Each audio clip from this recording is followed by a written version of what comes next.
Hello, you beautiful nerds. Welcome to the Drunk Banthas podcast, where we talk about sci-fi, fantasy, horror, and all the popular art that we love. Also, we do it drunk. Mostly drunk. I had to do it that way because I can't do a falsetto right now. My shot. Yeah, you give us a little, little Pavarotti. Little Pavo. Always encouraged to get drunk, but never mandatory. I am your host, Jedi Master Grace, and I'm joined as always by my co-host and brother Bill. How you doing? I'm doing pretty good. God damn it, I'm doing pretty good. Oh, well, no, yeah, we were in past 30 seconds. I said the curse words after 30 seconds. Yeah, we made it past. What's up, Othelius? Welcome. What's up, Othelius? And what's up to everybody out there watching? If you're too afraid to comment, you know what I'm saying? Appreciate it. Please hold your applause to the end of the show. What's up, Fifth Bantha? Sorry, I wasn't talking to you. Oh, okay. We don't celebrate the fans anymore. Okay. Fifth Bantha, what is up? What up? Got through the Lord of the Rings before y'all went live. Oh, man. God damn, really? You got through all of them? Jesus Christ. I'm curious if... Man, you basically did just what we did. Today, too. Yeah. What's up, Phil my Mage? bad, Jeff. I should have told you about it. Oh, I guess you want to introduce Jeff. But yeah, I should have told you about it, Jeff. I should have told you. That's my job. Let's be honest. I have barely enough bandwidth to finish this sentence. So I wanted to finish the episode anyway. Yeah, I doubt I doubt you would have took the time to watch damn near 4 hours of content. Yeah, goddamn right. Oh, and shout out to Lil Frothy out there. But sorry, did you want to introduce? Yeah, so of course, yeah, we're joined by one of our mainstays here on the Drunk Banthas podcast. It is Frank. What is up, buddy? Not much. I'm completely awake and aware and prepared for today's episode. Yeah, you look marvelous, Frank. I feel like this would be like correct. This is gonna be your flu game. I can feel it. This is gonna be right. It's gonna be my Michael Jordan with food poisoning, right? And we have a great show for you tonight. We are talking about Kite Man. Hell yeah. We are talking the new Amazon Prime series, or at least season 2 of the new Amazon Prime series, Lord of the Rings, The Rings of Power. And as always, hell yeah. The worst. Gotta play that drop of the worst rap song ever created.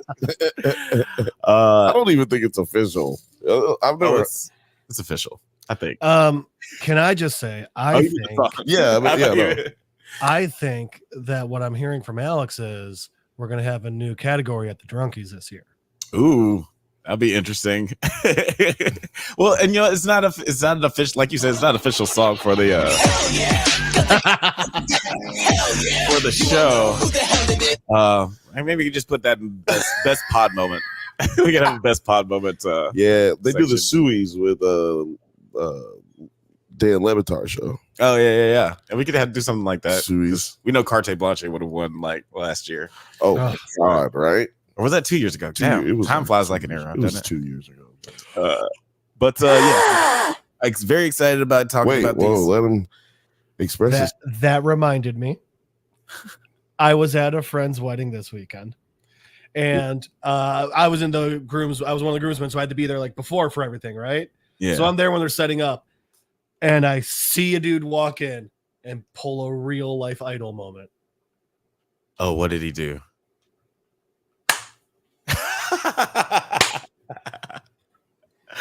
That's great. I broke down laughing, and everyone thought I had lost my fucking mind. Well, you watched all of season 1 of The Idol, so yes. Yeah, right. Clinically, you did. Yeah, guys was clinically, you actually have lost your mind. You can commit a crime and get off for it because you actually are crazy. Yep. Yeah. I love that we are still talking about that shit. We were just talking about that show earlier yesterday. Yeah, the other day. I'm sorry, we all still love our Queen Jocelyn. Yeah, that's true. Stop with the hating, okay, man? Hashtag Joss Queen. Joss Queen, Joss. Joss Queen, Joss. But yeah, before we get Bringing back into our the topics, oldies. We're over here playing oldies. Yeah. Man. Let's talk about these new topics. You know what I'm saying?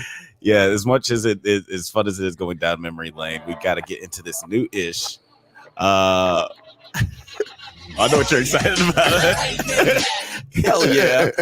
Oh wait, we're not doing that first. Yeah, before we get into Kite Man, hell yeah, which is a pretty rad episode as per usual. Let's take a trip past Sesame Street. We don't go down there anymore. It's all gentrified. Now we're gonna go around the corner to Jeff's comic book corner. Jeff, what are we talking about today? All right. Well, sticking with, memories are fun, but let's get to new stuff. We're just going to talk about the 2016 Static Shock.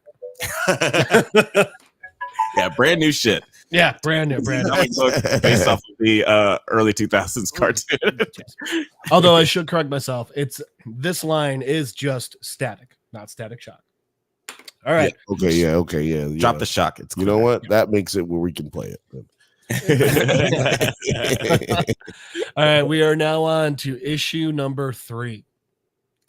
So when we last left off, there was kind of two things happening. One, Bang Babies were getting rounded up and everything, but two, Verge was also in Hardware Metcalf's storage locker where he had where he was finding like all the cool equipment and stuff. So this one, first off, again, just killer with the cover art. Every single issue, I think, has roped you in with the cover art, at least since we've started with this. So it cuts to Francis in just like this chair in this dark, clear black slate room, one light shining on him. And these guys are like trying to very clearly intimidate him, and it's very, very clearly not working. These government types are like, oh, what do you think you could do for us? Like, there's no deal to be had here. We're the government. And Francis is just like, oh, no. I could give you names. And they're like, interesting. Okay. Tell us more. And Francis tells him like, hey, I know you're looking for Bang Babies. So here's the thing. I know who they are. I know where they are. You give me immunity and means, and I will go out there and just take care of all of them. And they're like, okay, let's do this. And then we cut right back to Verge. He's now in the storage unit, and he's obviously worried because the cops are outside. And one of the interesting things that I think is that Verge mentions right here that, like, hey, yeah, he's not the bad guy. They think they're there for Curtis Metcalf, and obviously he's not him. But he mentions just by being there, that makes him a criminal to them. And it was just that exact last part that I thought was important, that like, yeah, the cops, they're not looking in this situation. They're not here looking for truth, justice, whatever.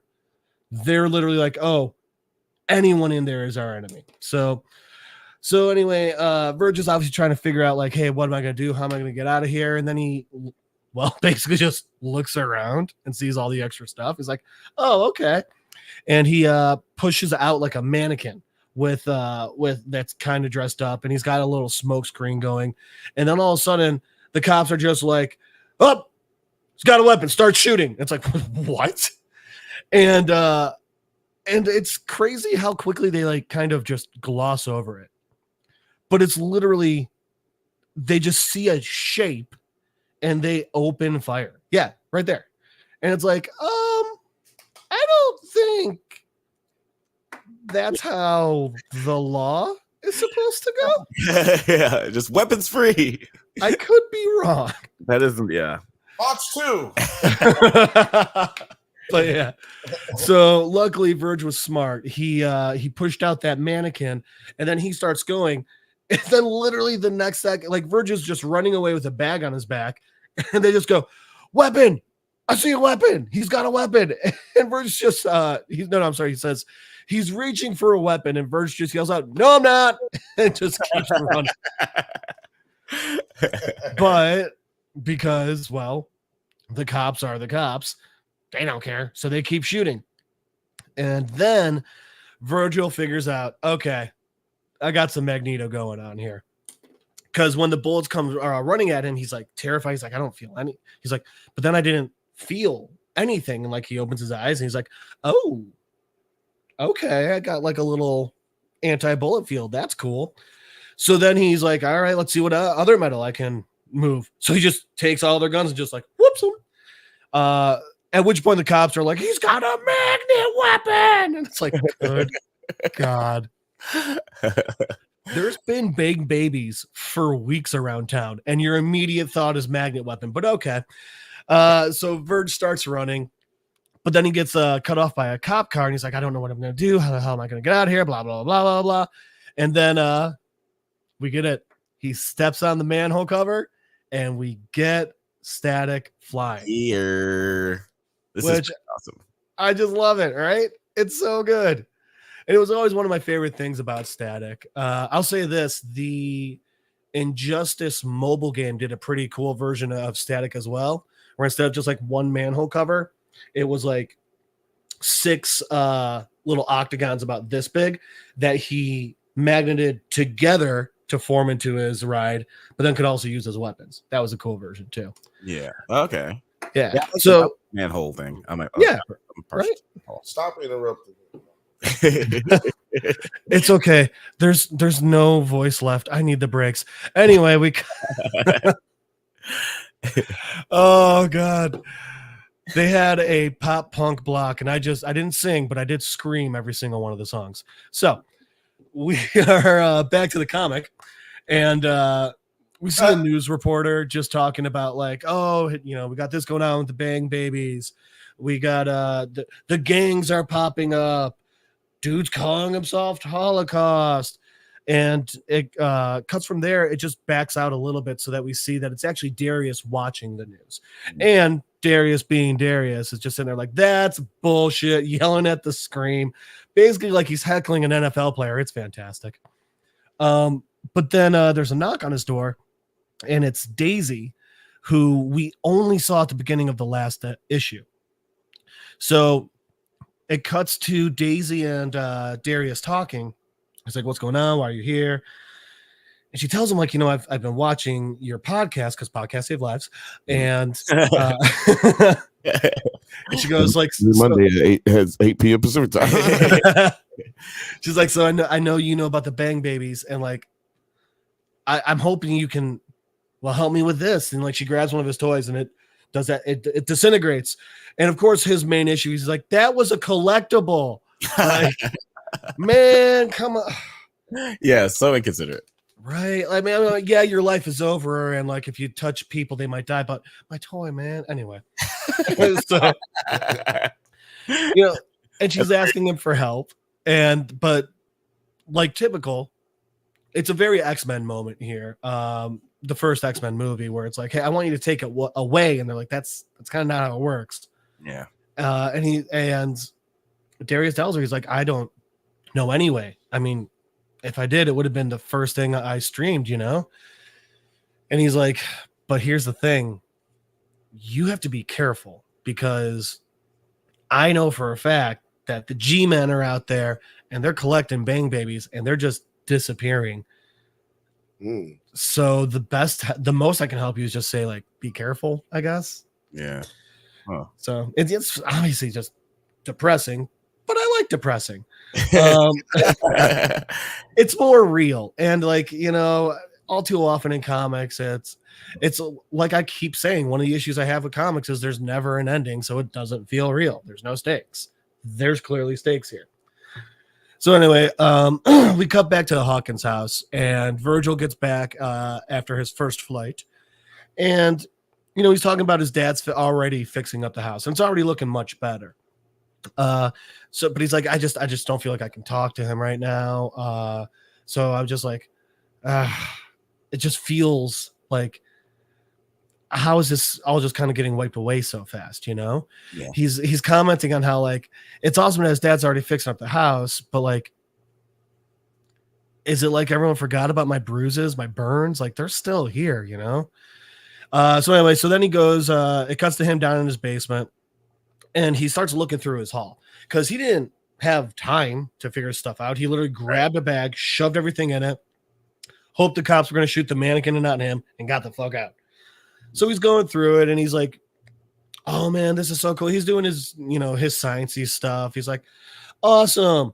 This material is like for first responders. It can protect against burns. I wonder how that's going to be used. It just goes to some more. It's a really good long internal monologue part where we get parts of Verge talk about how excited he is. Like, yeah, this is scary, but like he's talking about how he always wanted to be a superhero.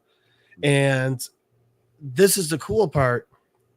He's talking about his dad, like ever since my dad gave me those 80s and 90s, and you would think they would say comic books because duh. Right. But no, they go anime. And I thought that was just kind of a cool one, Yeah. So he's talking about how like he's always wanted to stylize himself after something like that. We get some vestiges of classic Static Shock, and obviously this picture here. Yeah. But then he also starts talking about how like, and I always wanted to be a hero and like heroes help people. And he goes, but then I grew up and no one with a cape's coming to Dakota. None of them are coming here to save people like me. And so you see him start to just, it's just him going, but maybe, maybe. So it's also interesting seeing Virgil like, well, you know what? I'm going to fucking do it. Like, I don't care that no one came. Like, I don't care that Superman didn't drop down and stop all of us from getting gassed. Like, I'll help people. So that was cool. Then we get a page of Virgil talking about how his mom and his sister taught him how to sew. So that's him putting together his costume. And then we get the image of his costume. And it sucks. It is not good. Yeah, you're not a fan of it. He looks like a blotchy the Dot. Like, right? Oh yeah, he does kind of look like yeah. But I think that's the point. I think it's supposed to be. So remember, this is the full title of this comic is technically Static Season 1. So I think that point is going to be us growing to Static, But I do love that he's like, yeah, I did it perfect. And then like his mom's in the background. And he's like, oh shit. It's just, no, mom's not what you thought. And it was just, that. So we just get a scene of her literally just rolling her eyes and walking away. Because yeah, she know he ridiculous looking. Mm-hmm. So anyway, then we get back to Virgil's outside now, and he's in his normal clothes again. And it's literally him acknowledging, like, you know what, I just got to bite the bullet already and talk to my dad. Like, yeah, it's a little awkward and everything, but I just can't keep putting it off. Yeah. So we get a scene of Virgil just climbing up to the roof to talk to his dad. And his dad starts it off just so nice and simple. He's just like, hey, just make sure you get one nail in each of the spots on the shingles. There's actually a little hole there. It's super self-explanatory. Da, da. And then his dad's just basically like, you know what? No, come on. We just got to do it. And he just starts talking with his son. He's like, hey, I just want you to know I'm here for you. I can't imagine what you're going through, but if you need anything, you can just talk to me. And then Virgil just asks him a really deep question. And he just says, you ever wish I was different? His dad's like, what? And Virgil's just like, I mean, like, you know how to fix stuff around the house. And like, and you used to train me, but I kind of fell out of it. Do you ever wish I was just like more like you? And then we get a full page, honestly, actually close to a page and a half of his dad just talking to him. His dad just says like, I know how to fix holes in the roof. I know how to repaint and reshingle. I can do a little bit of plumbing stuff, but it's just because when I was growing up, we didn't have the money to pay people to do that. So we had to. I know martial arts, but I know martial arts because growing up where I lived wasn't the safest. And I was an angry kid who had to learn some self-control. And he goes like, I built a shelf by the time I was 12. I did this, I did that. But then he starts going like, you, on the other hand, Virgil, you built your first. He go, oh, I built my first skateboard from parts I found in like a board and a roller skate I found in the trash. Virgil, by the time you were 5, you built your first radio from pieces he found in the trash. By the time you were 12, you wrote a paper on how teleportation's technically possible, just for fun. And he just like, it's great because he says, you know, what was it? He said it. It was so perfect. I should have saved this exact thing. He's basically just telling him like, Is this the line, or is this something that he says? No. It's a line before that, but yeah, that's what I did. Who cares? No. Here's what it is. He says, "Oh, where do you think you got that from? Just because the medium is different doesn't mean we aren't alike." And it was just a really touching moment between father and son. But then, yeah, he talks about here where he's like, hey, I can't understand what you're going through, but your mom's right. You know, we got to just, first and foremost, we have to make sure you're safe. And then he's like, but I mean, if you want to learn martial arts and like how to kick ass, I can do that too. But it's just a good, like I said, 2 pages of a dad being a good fucking dad and imparting some really awesome wisdom. I just love that. And it's cool because like it shows like not only a great character moment, but also from what I could tell in the old Static Shock cartoon, Static Shock didn't know how to fight. No. He just had the powers. I also feel like in the old cartoon, his dad was much more like boomer authoritarian dad. Like, no. I'm here to pay the bills. And you should know I love you, and everyone else leave me alone. Like, not like, hey, I'm gonna connect with my kids. Right. Yeah, it was very different. Like your stereotypical, yeah, like you said, just emotionally repressed boomer dad. Mm-hmm. But yeah, not like my dad. So oh man. But no, so next it cuts to Riley, I think is his friend's name, right? I don't know. And Frida from school. And they're just there and they're like, hey, you know, we heard, like, do you guys need any help? And his dad's like, I'm not having 3 teenagers up here. You guys can go inside and paint. And they start painting, and then it's just, you know, this typical scene. The 2 boys at the same time are just like, man, this is awkward. I'll man up. And they both say, I'm sorry at the same time. And then they're just fucking dorks for forever because, let's be honest, that's what these 2 friends are.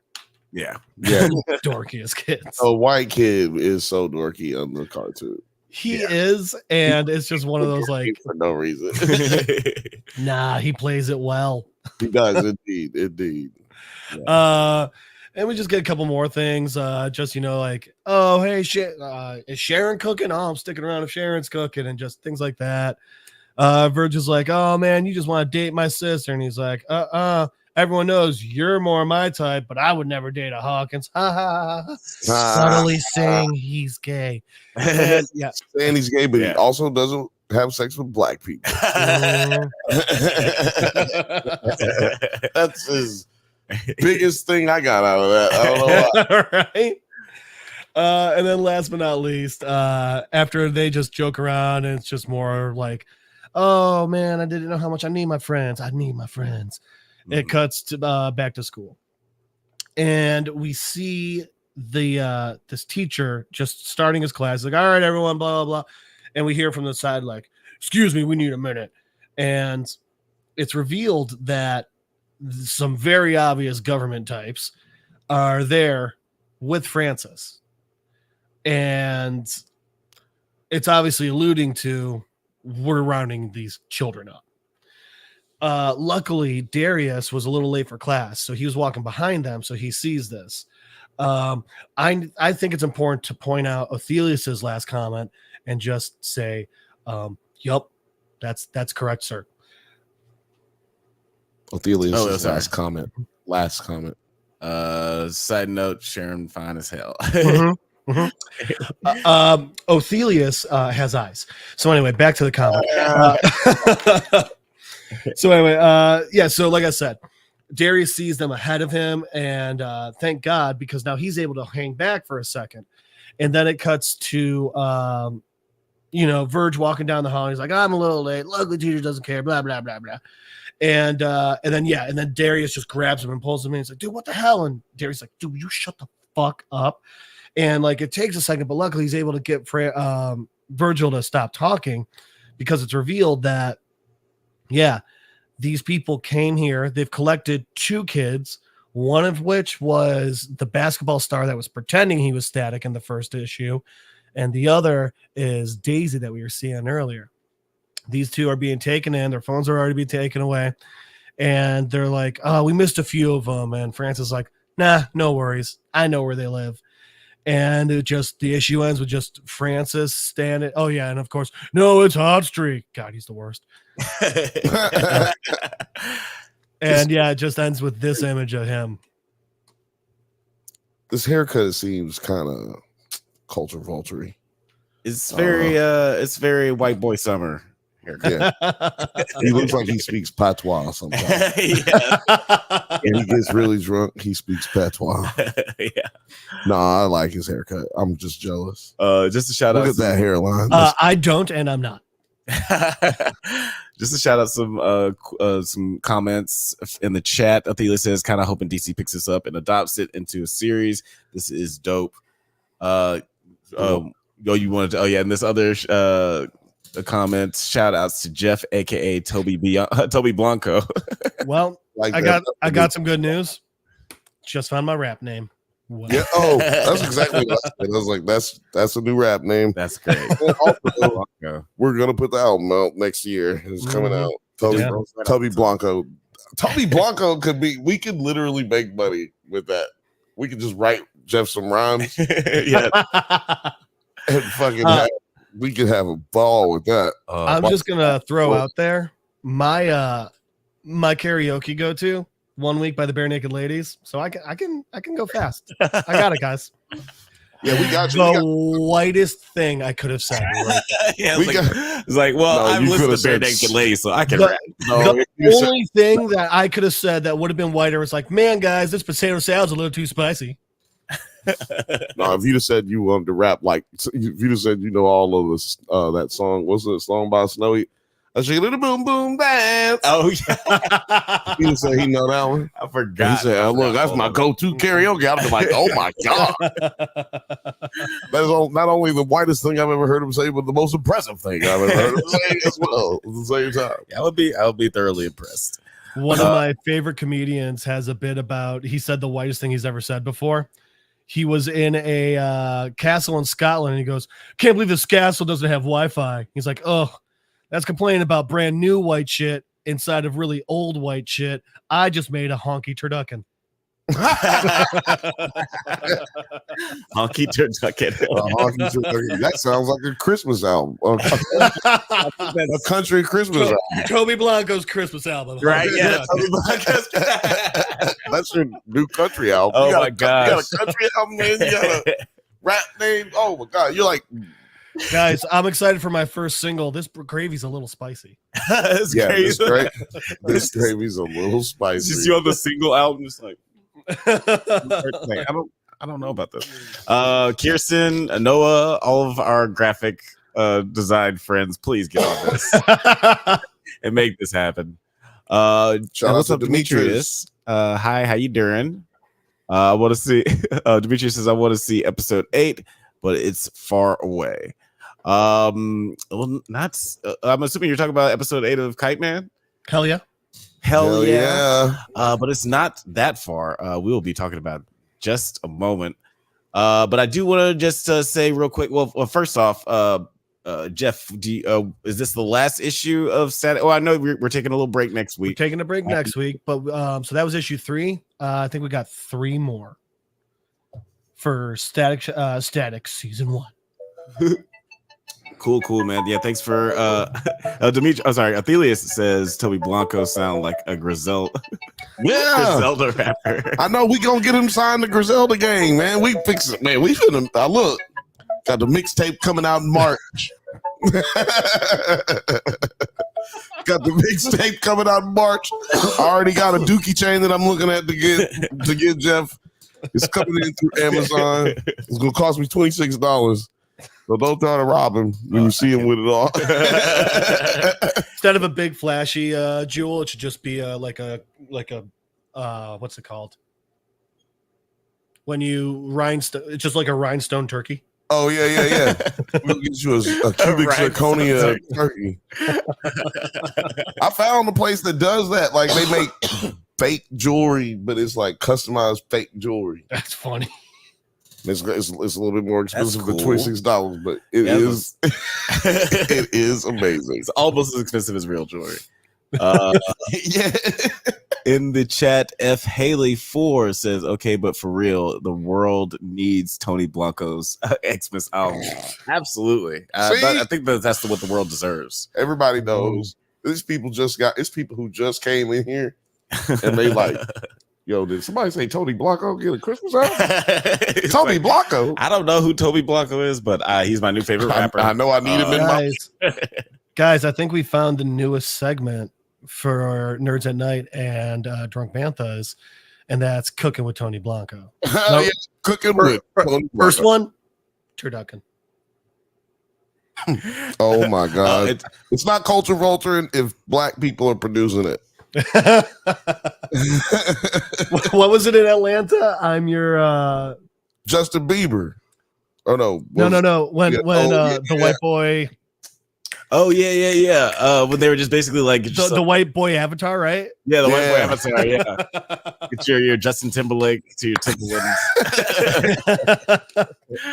Othelia's also said in the chat, in the words of Zach Fox, she asked me if these are diamonds. Nah, bitch, these rhinestones. Oh man, yeah. Just let us know. Only wrong answers. What's your favorite Toby Blanco? I looked at a fake. Let's be honest. The right answers aren't even the right answers. Yo, put it in the chat. Let me ask y'all a really personal question. If I came in here with like a fucking Cuban link chain with fake diamonds, would you judge me? Just put it in the chat. Yeah, put it in the chat. Do you think I would be acting all bourgeois? I mean, or would you even make fun of me because I'm wearing fake diamonds? I just want to know. Anyway, I'm curious because like I would find it funny if you walked in and you didn't say anything about it. Like somebody else kept bringing it up. You're like, oh, this. If I walked in with a fucking crazy ass chain and just didn't do or say anything, just walked in and was like, oh, what's up, dog? Yeah. And I'll tell you what, I don't think Tony Blanco's going to notice. Tony Blanco is going to look at real diamonds and be like, man, those don't look near as good as my zirconias. Yeah, that's right. See, you fuck with these rhinestones though. Damn, man. Already got the swag already. But it is Toby Blanco. I just want to make it is Toby. Like it's Toby, very important. It's very important that it's Toby. Toby, because that signifies his blackness. Blanco signifies his white. Second single, it's Toby, stupid. Oh yeah, bro, I'm good with that. That might actually just be that's the second single off the Christmas album.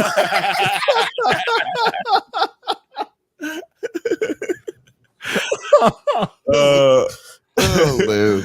I'm thinking, you know what? We might be as delirious as you are. I think track, that's the only reason. Track 3 is clearly going to be "Merry Christmas, Bitch."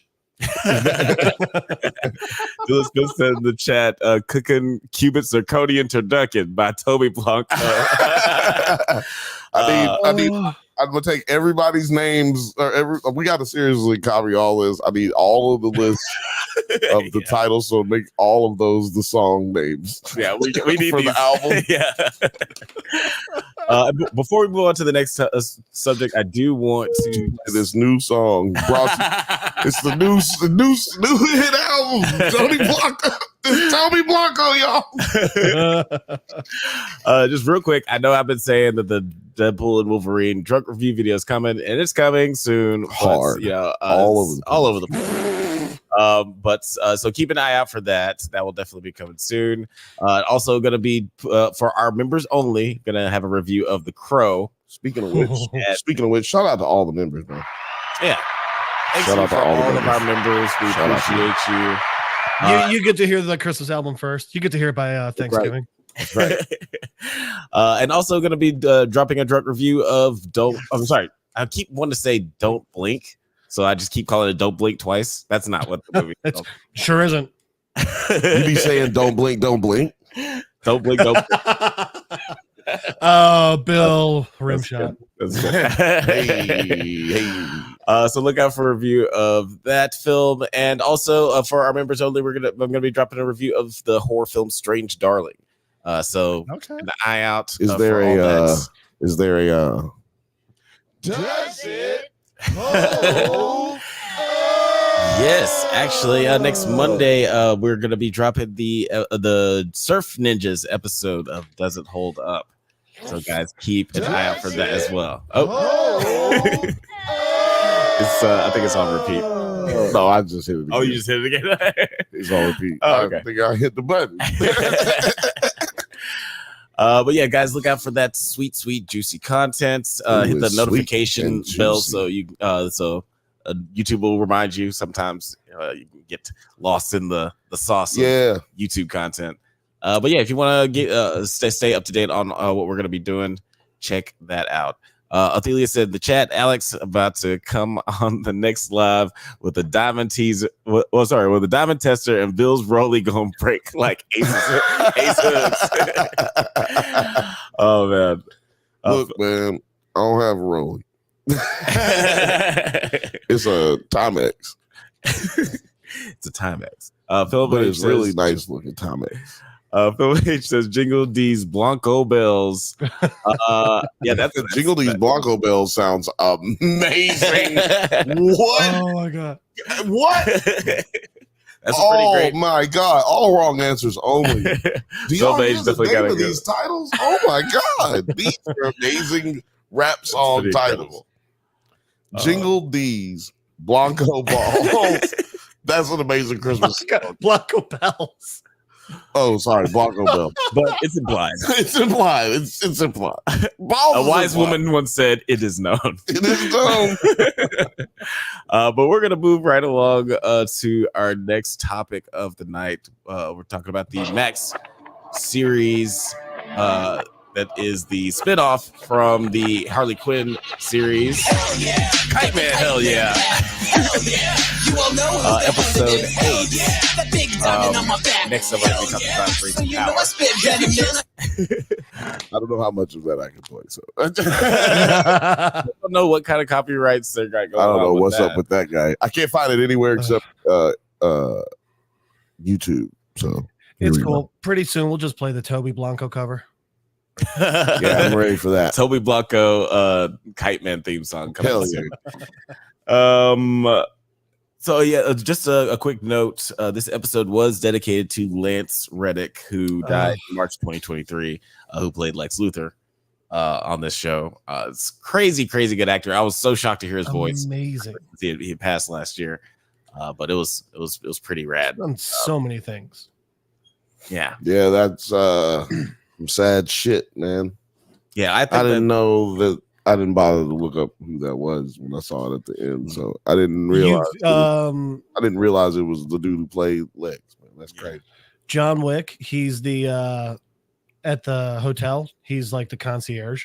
Yeah. You know him. Yeah, and I think The Wire is like what we. I didn't know he was. I didn't even know he was Lex. Mm-hmm. Well, because I don't think he was in Harley. I don't think Harley Quinn is Lance as Lex. Yeah, he's Giancarlo Esposito in on Harley Quinn show. Yep. I thought this is It's crazy. A lot of black people have been playing Lex lately. Yeah, and they all look like Billy Zane when they're in cartoons. Yeah, but they're all played by black people. I don't know. I wouldn't be mad if Billy Zane played a black dude in a movie. I thought you were about to say I would be mad if Billy Zane played Lex Luthor. It was like, I know you thought that. I know what you thought. Billy Zane is Antoine Fisher. I don't know why that was the first one that came to my head. I just thought about the darkest human being you could think of. It's like, yep. Tell me do. Antoine Fisher. But anyway, sorry. What happened in this episode? Okay, actually, could you hold on to that? Alex, let me ask you a question. What happens in our favorite television show? Hell yeah. Kite Man. Hell yeah. Kite Man. Hell yeah. Yeah. Hell yeah. Kite Man and Glider are on the run after obtaining the anti-life equation and are allowed to hide out for one night at a resort owned by Frank the Plant, voiced by JB Smoove. Given his recent experience with a superpower, Kite Man is concerned that the equation is corrupting his girlfriend and wants to get rid of it, especially after she attacks random civilians out of paranoia and insecurity. Now, I'm not gonna lie, in this moment, when she killed those random people just because basically they looked at her weird, that shocked the hell out of me. Like, she melted them into just puddles of juice. Really? They were setting it up that was clearly going to happen. Yeah, she was acting mad crazy. I was expecting, because I forget how violent the show is sometimes. I thought I was expecting them to get slapped across the room or something like that. I was not expecting them to get just she pulled them liquefied. Things out. When she pulled them things out, ain't nobody getting slapped. Yeah, no. Melt. They're getting straight Ark of the Covenant shit right there. Yep. It's all it is, man. That's all that is. Yeah, that was very Ark of the Covenant. And now, since all this is happening, were you guys concerned about just like Glider's increasing powers? Do you think that this is like potentially how powerful she could always be, or is it just the anti-life equation that's making her this strong? I don't think it's that. From what I understood, it was this is how strong she is, and it's just the anti-life equation making her lose control because she needs control. Interesting. Right. She wants control, right? What does Kite Man want? Nothing. A drink. At this point, a kite at this point in the show. Right. I will say this. I did love when they called into Noonan's and he's just like, anything inside of it? And they're like, yeah. And he's like, is it glowing? They're like, yeah. And he's like, do you understand the secrets of the universe while having a deep moral hole within yourself? And they're like, yeah. He had to like think about it. It's like, actually, yes. You know what? There's an odd sense of clarity that I was feeling, and I don't know why. It was yes. I love again how they always find the comedy and the crazy big concepts on the show. And doing it Tarantino style with the suitcase. Also great. Yeah. And we get a cameo from another character from Harley Quinn, Frank the Plant, played by JB Smoove. Yo, can I say always something? This character. Oh yeah. Why does JB Smoove, when he plays like a voiceover character, that nigga always sounds like he's just talking? Else? It always sounds like somebody pretending to be JB Smoove. Yeah, that is the power of acting. Is that what it is? I don't know. Does that never happen to y'all? Does it take you a second to be like, yeah, okay, yeah, that's JB Smoove? I have to like go look it up. Like, is that JB Smoove?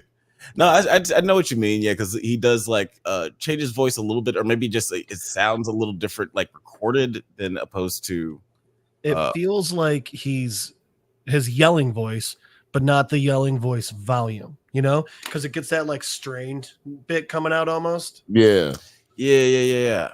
It sounds like me right now. Oh, God. Everything I have to be able to use words and not sleep. I've basically been talking like this all day so that I don't end up yelling and not being able to do this show. But the lengths Bill goes for you, the fans. He didn't yell today. I not all day, and not at anybody. And you know, somebody could have got it. He lives in LA. They deserve it. Yeah, somebody could have got it today. It was bad. I don't know what. Yeah, we did it for y'all. Yeah, sorry. I'm trying to do this thing, and it's also, I'll say this: probably the best description of what the anti-life equation does in this show. It can kill people. It can put them in a state of unlife, but it can also mind wash people. And I got to tell you, there were years of reading comics when I was like, okay, we can't let Darkseid get the anti-life. What's the anti-life equation do? We can't let him get it. Excuse me, what's going on, guys? Yeah, it's kind of even the times when they've like shown them like trying to actually accomplish it. It's like, what do you mean? What does it do? Like, I mean, like, It's like it was just always such a MacGuffin. You can't ever get it done because if he gets it done, then he's accomplished his goal as Darkseid. What I'm talking about. But Darkseid is. Yeah, so, Is that yeah, not like it? Is that not it? no, it's not. Oh. Yeah, I don't know why. I mean, like, yeah, like the what you call it. I was about to say, I don't know why this isn't working, but I don't recall them ever like going into super big detail, at least in any of the comic books that I read, that just like fully explains what the anti-life equation is, or even like the Mother Box, like any of these like really big new god MacGuffins Concepts. Yeah. So yeah, there was explained pretty succinctly. And how do you get? But I do want to talk about Frank a little bit more, just like the character, because he's just always so fucking hilarious. Jeff, what did you think about seeing him return as an actual useful character, but also sort of a Lance? Not I was about to say Lance Reddick, but nope, he's dead. What you call it? Lando Calrissian. Oh, okay. No, I liked it. I liked seeing Frank back. It's like you said, he's one of the best side characters in Harley. He's hilarious, but at the same time, he actually does move the stories along, but never in a good way. like I'm just imagining that episode where Ivy gets kidnapped and Frank ends up like getting some random strung out guy to drive the car, and they were gonna go save Ivy, but they had to stop and get a shit ton of pot. But then they did show up to save Ivy. It was just like little things like that. Yeah. I do like, I remember, since you said that, I remember the episode where he like tries to get a guy to take care of his pot. Right. And he ends up getting like a pot dealer instead, like on accident. But it's just like some like pot dealer who's just walking around holding it. Yeah. Playing his pot all day. But yeah, what did you think of Frank? Because this is your introduction to JB Smoove as this character. At least now he's got a hoverboard. Oh yeah, he's got a hoverboard now. He's moving up in the world. Like for me, it was like he was some version of like Jabba the Hutt. You was talking about Lando and Han. I'm like, this Jabba the Hutt. Right, he's got some Hutt vibes for sure. Like, but I like the Hans Lando thing because he double crossed him like Lando. Yeah, he pulled the old double cross. But yeah, his character was a little bit crazy for me because he was on the wrong side of this shit. Like this bitch came in and really fucked up his shit. Like, does he call her in if she doesn't try to melt people in his hotel? Right, yeah, you know what I'm saying? Yeah, that's true. Because he was the homie until that happened. Like, yo, man, go. I think he would have, because it didn't sound like he was doing because he's like, well, this isn't safe. It sounds like he did it because he was just like, yeah. Do you know how much money that is? Yeah. He's always about the money. But to your point, he did like maybe if he didn't cost him the money, maybe he wouldn't have been thinking about getting that return off of turning them in. I can't believe I'm just remembering this part. I love the vacation outfit they gave this walking, talking plant. Yeah, he's just like got like a Cuban hat and like a Cuban fedora and like a weird Hunter S. A Magnum PI. I like his style now, but what's that movie? What's that movie with Rick Moranis and Little Shop of Horrors? Yeah, that don't ask me why I couldn't think of that, but this is like Little Shop of Horrors. Nigga gets out of the store and he starts his own business. Yeah, he just like became a well assimilated member of society. Yeah, he got caught up in the wrong crowd at first. Yeah, right. A little Audrey 2 situation. Yeah, he got around the wrong people. Now he's with a sensible group of people.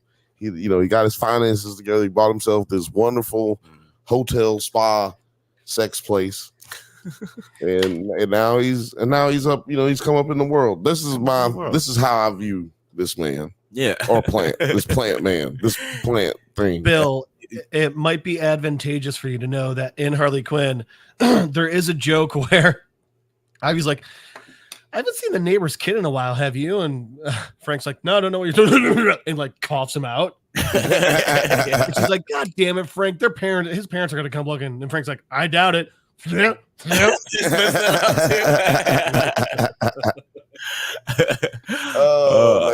I love that show. It sure does look like plant food to me. But yeah, it was a great inclusion of everybody who is older than who was born in 1996 or higher. They should know about the love between Audrey 2 and Seymour. They should. Me, Alex. And speaking of like just like the comedic aspect of like the B plot and the side characters, we do get pretty hilarious storyline with Bane and Goldilocks. He is tasked with babysitting and escapes Goldilocks while the Queen is out enjoying her old body, though her personality gets on everyone's nerves. He has to take her along after being invited to a chat with Lex Luthor and Helen Villigan, who have temporarily joined forces to track down the equation. Then I this kind of just cracked me up. Like, even though it's kind of the same rule of three joke that's happening over and over again with this one's too soft, this one's too hot. Like, how could a milkshake be too hot? What the fuck are you talking about? How could a milkshake be too hot? But what did you guys think of like the Goldilocks Bane storyline, Jeff?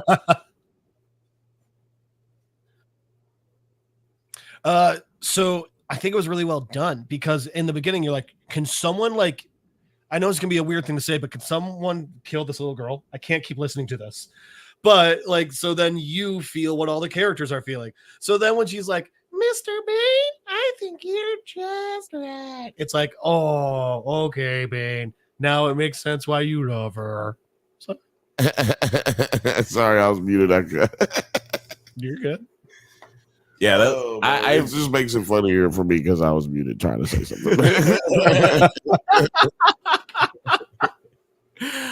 But yeah, like I love this little storyline with Goldilocks and Bane, and also just like how it again just bleeds into the actual plot with what's going on with Lex and Helen, and like as we're about to get like some what seems like a very important exposition dump. Goldilocks is like, this chair is too soft. It just cuts the shit out of everything. I also love how the second Queen of Fable sees her, she's like, oh fuck no, not this little bitch.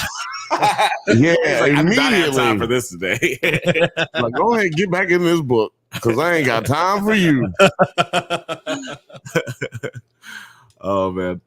And I loved how, like, at first when you see her head pop up out of the book, it makes it seem like it's gonna be like a more terrifying creature, right? It's just Goldilocks. It's just annoying. I figured it was going to be like some that Alice in Wonderland video game or something, where it's like a take on one of those characters, but they're just murdering everyone. And no, it was literally just it's actually worse because we have to listen to this. Fifth Bantha said the Goldilocks voice pissed me all the way off. Yeah, that is fair. It is, yeah, buddy. Voice. Tell me about it. I think it was by design, but yeah, it was 100%. It was grating. But yeah. Also, speaking of Goldilocks, just the three bears just casually licking a little bit of honey the entire episode. Yeah, they having a treat. They didn't even finish before they started smacking cheeks, did they? Yeah, because they ran away. They're like, oh my god, will not be taking part in this. They're gonna be inside each other while those bears are licking someone's feet. You know what? Put that on a t-shirt. It's a little bit big for a t-shirt, I think. I'll put that on a sweater or something. Are you kidding me? It's just gonna be my in my next song. It's fine. Check it out. Fifth Bantha just gifted 5 of the Drunk Banthas channel memberships. That's I don't know kind. I don't know how you access that or do anything about it, but gobble them up, goddamn it, gobble them up. Go down there and start clicking great stuff. New content coming for you. Yeah, that is true. Yeah, we got. Or it's actually new stuff up there right now. Yeah, there's new stuff up there right now. We got so many drunken reviews coming. Does it hold up? The world's best rap album. I mean, come on. We're doing a lot of shit over here. Thank you, Dylan. You doing work.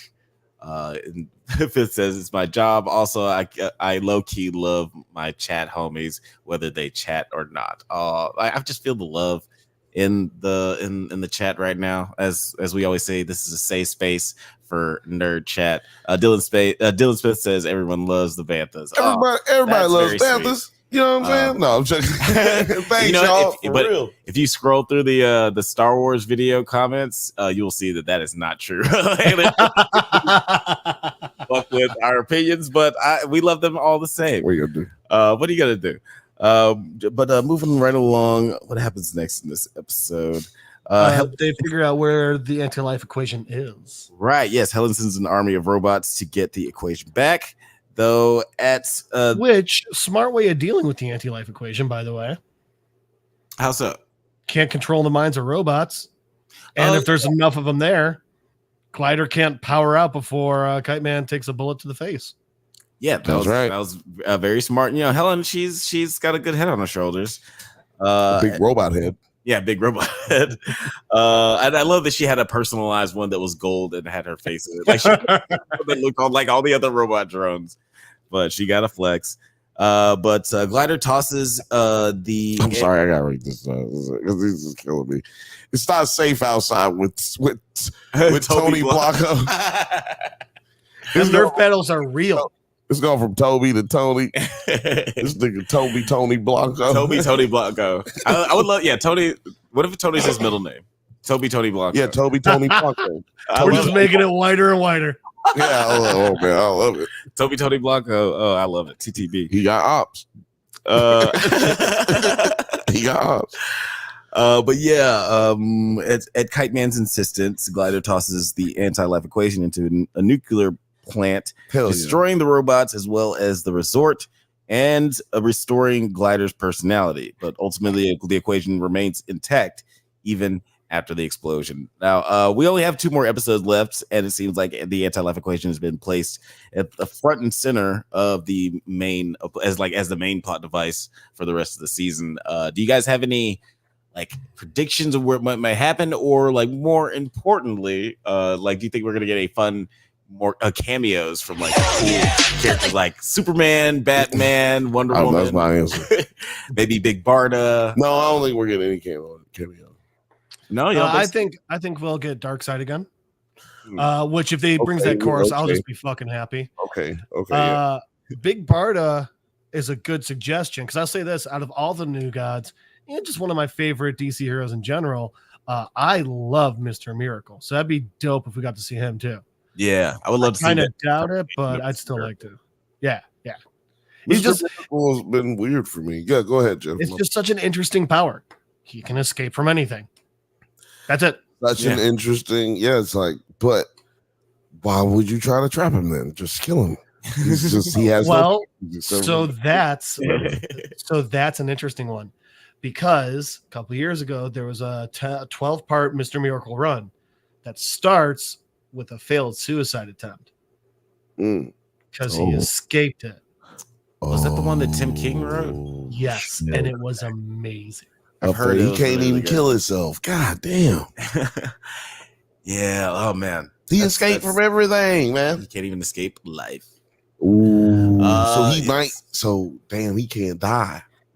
It's left very open ended at the end of that run. If you put it that way, Mr. Miracle can't die. He's a new god. I was kind of excited about Ava DuVernay when she was announced to direct a New Gods movie years and years ago. I was like, that sounds like it might not ever happen. Yeah, now it's not going to happen, unfortunately. I don't know why I'm doing that. I don't know why I'm doing that. Or maybe Gunlight hires her to come back. It's like, hey, we're making movies. We're actually making movies over here now. Right? Want to come hang out? We've done this new thing where when we finish making a movie, we are going to release them now. Yeah, we know the old way was making then just trash. Yeah, exactly. And think we might have a better revenue now.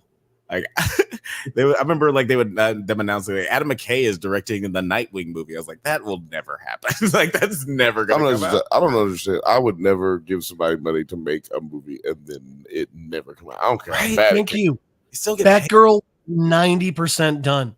There is no way that anyway. Oh man, hey, we're hopefully we're living in a new age where movies actually get made. I think that's a low bar to clean. You're gonna say New Tomorrow. No, I wasn't. Yes, I was. It's cool. Toby Blanco, new next. No, Toby Blanco, rapper. Tony Blanco, movie producer.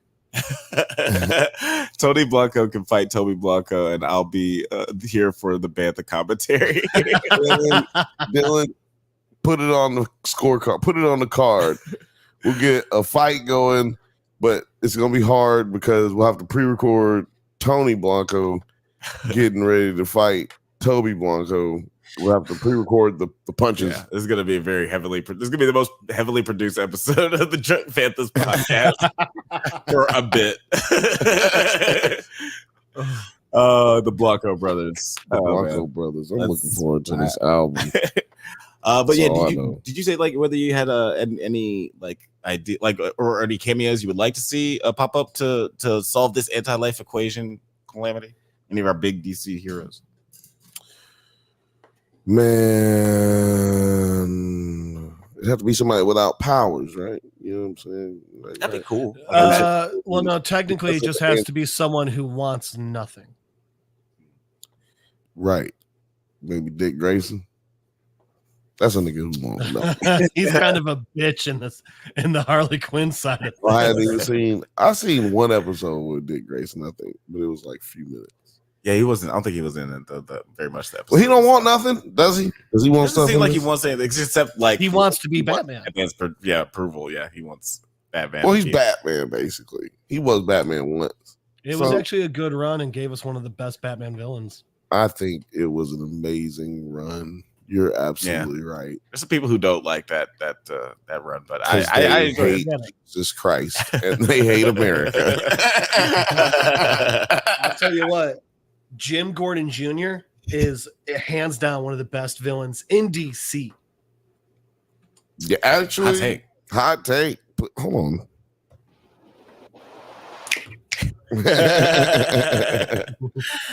But yeah, guys, have any like final thoughts on this episode before we move along?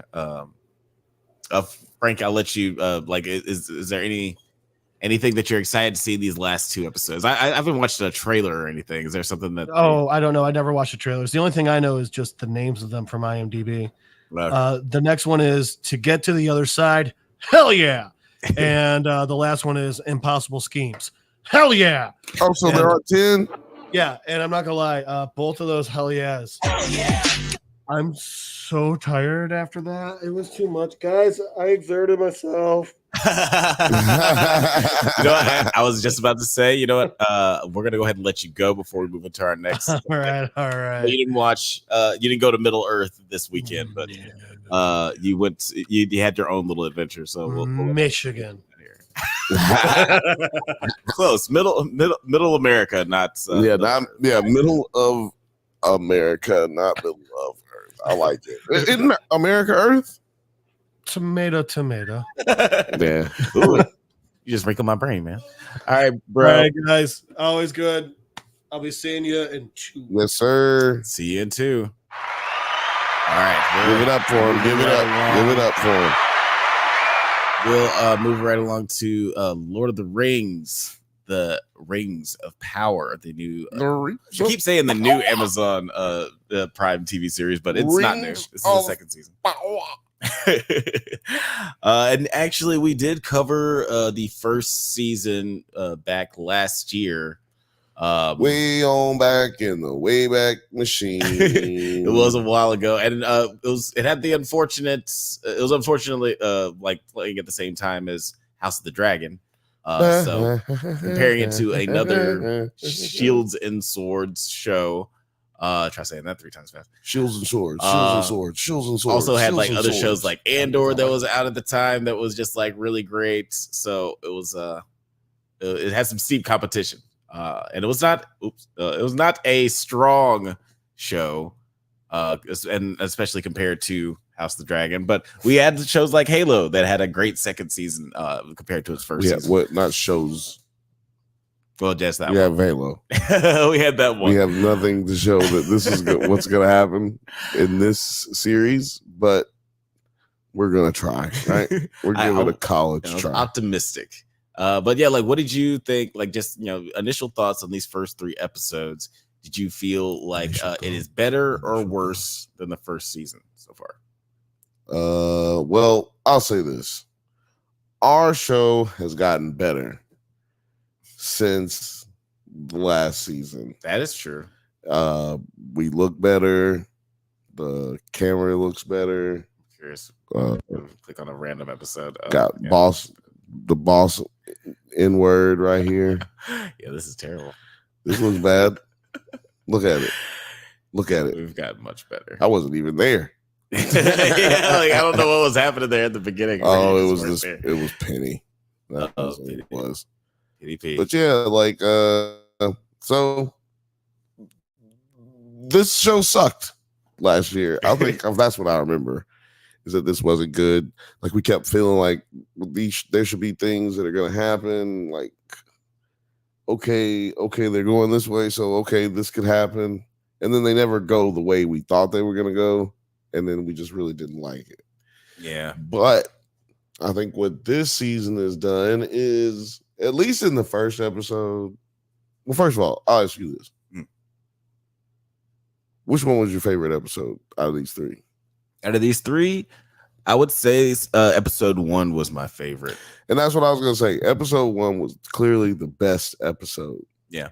Like, and the first scene from the first episode is like the best scene of the whole. It's probably going to be the best scene of the whole show, unfortunately. Yeah, they started strong now. Started out strong as hell, stabbing this nigga. Stab. They did him like Caesar. Yo, man, that was so surprising. I was like, we're getting face stabs. So apparently, like, the big nigga who was like control over all the what do they call the wizards? Oh yeah. I forget what they call them. Anyway, basically like baby angels or whatever. Yeah. Like Ishtar. Is that what it is? Maybe. Yeah. If you know, put it in the comments. Yeah. But the big daddy of them, he died, and then that's when Sauron's like, "Look, y'all, come on, man, hang out. Yeah, let me rule everybody." And they were like, "Bitch, I said no." And then they killed him, or so they had thought. Or so they. Now that was really like dope. I ain't gonna lie. Yeah, I thought that was dope, but just went downhill from there, man. It was kind of like episode 2. Oh my God. I was like, yo, hurry up. Oh my God. What are we doing? And then episode 3 started out so slow, but like picked back up. Like, for us to have gotten what we got at the end of episode 2, you know what I mean? I feel like then we just kind of start in the middle of episode. Like, episode 3 is just like, okay, remember that stuff that happened? Who cares? Like, we're just gonna keep pushing around. We're not gonna talk about any of this. We're just gonna keep it moving. It's an interesting way of doing things. I think. I don't know. I don't know if I'm gonna love it or if I'm gonna hate it, but we're watching it. Yeah, we're on this ride once again. And to your point, you don't have to. To your point, the best episode is the first episode, and it has the same pacing problems that the first season had. But I'm still holding out a little bit of hope. There's actually a line in one of the episodes where Sauron character is talking to this old dude that he eventually like kills and robs. Where the old man is like, there's always 2 paths. Like, one path could, like, you might start out on a bad path, but there's always chance to correct it, end up somewhere good. And I was like, are you talking about this show? Are you talking about the first season? It's like, hey, sometimes we start off on the wrong foot, but we could turn it. We could turn it around. And this was actually in the first 10 minutes of the first episode. So I was like, I see what y'all are doing. Y'all are trying to course correct. But hopefully that's what they're doing. Otherwise, they just did some fucking, terrible shit like for their brand. You know what I mean? Like, but embrace that you were bad last year, right? And improve among those issues. Yeah, embrace it. Like, I think that Halo definitely embrace it. Just to talk about that show again, Pablo Schreiber was very open in interviews about how he didn't say that the first season sucked, but he said that they improved a lot on the show, just from taking more care into certain aspects of the show. So you just sit up a little bit more, just to block that thing right there. Yeah. I mean, that's not. I mean, unless I do this, which I'm not going to do that. Yeah, that's good. That's good enough. But yeah, I think that this show still has potential to be good because there's some moments that I loved way more than the first season in these first 3 episodes. But again, it's just taking a long time to get to some shit. Which, I mean, I don't know. Lord of the Rings is kind of like that. Sometimes they just they like to niggas running for an hour. Yeah, Kevin Smith famously talks about the Lord of the Rings movies. It's that movie is mostly just niggas walking through. He didn't say niggas, but he's that's mostly just. You about to have niggas literally going back looking for it on YouTube. Like what? Kevin Smith said niggas.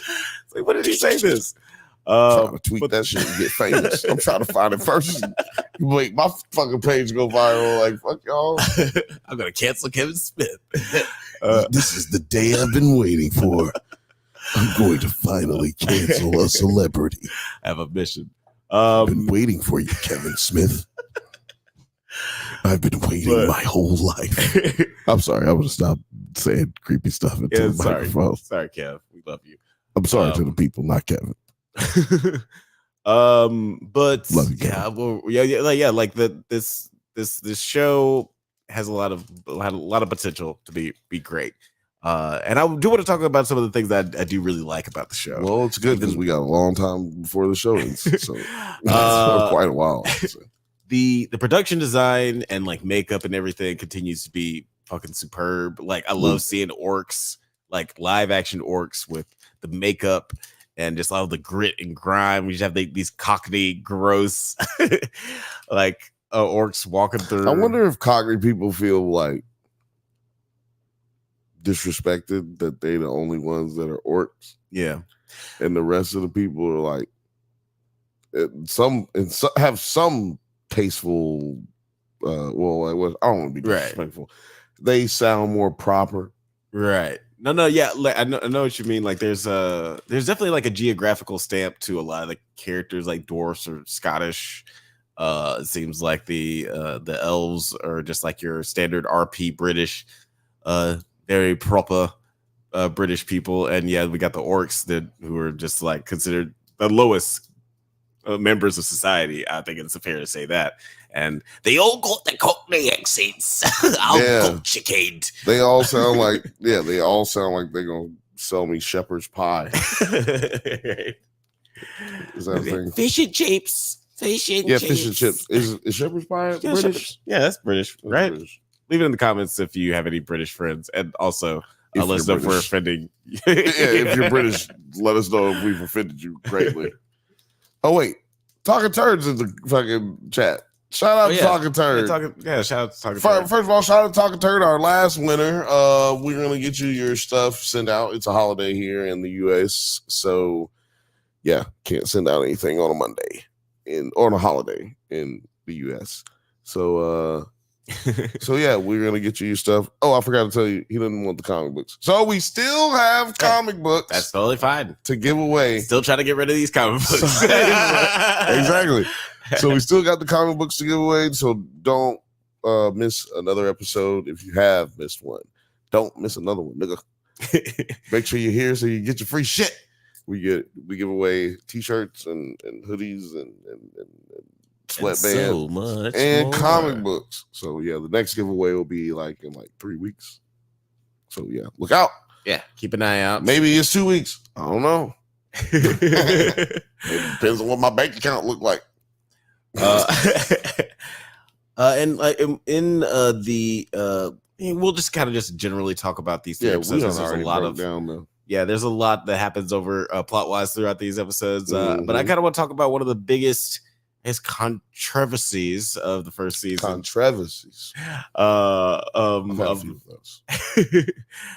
Of the first season, like this whole is it Gandalf, is it not Gandalf character, the tall stranger, the wizard. What do you think of just like him and Poppy, and like we're getting reintroduced to the Harfoots? Is you or is you ain't my white wizard? Yeah. That's what this episode should have been called. I think that was a working title. First of all, I've always disliked their relationship. I don't know why I don't enjoy Poppy as her character. You know, I don't know if it was that. I don't know if it's the actress that I don't like or what. I don't know. First of all, I don't know any of these people, so for me to say I don't like them, I feel is strong.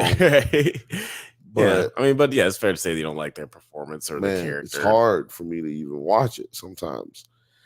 Last year, now, I will say it was a little better. Whoa. Oh, I don't know how that happened.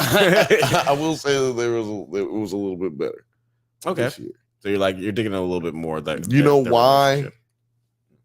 Because we predicted it. Like, oh, there's about to be what's the other girl's name? Poppy's the best friend. I forgot the name of the main girl, Harfoot girl, but I'll look it up. Okay, so anyway, Neil, starts with N. Nelly. Does it? Nelly? Damn, why is it not? Can't find it. Anyway, I think it's Nelly. I'll let you know in a second. But Nori. Thank you. Othelia's put it in the chat. It was Nori.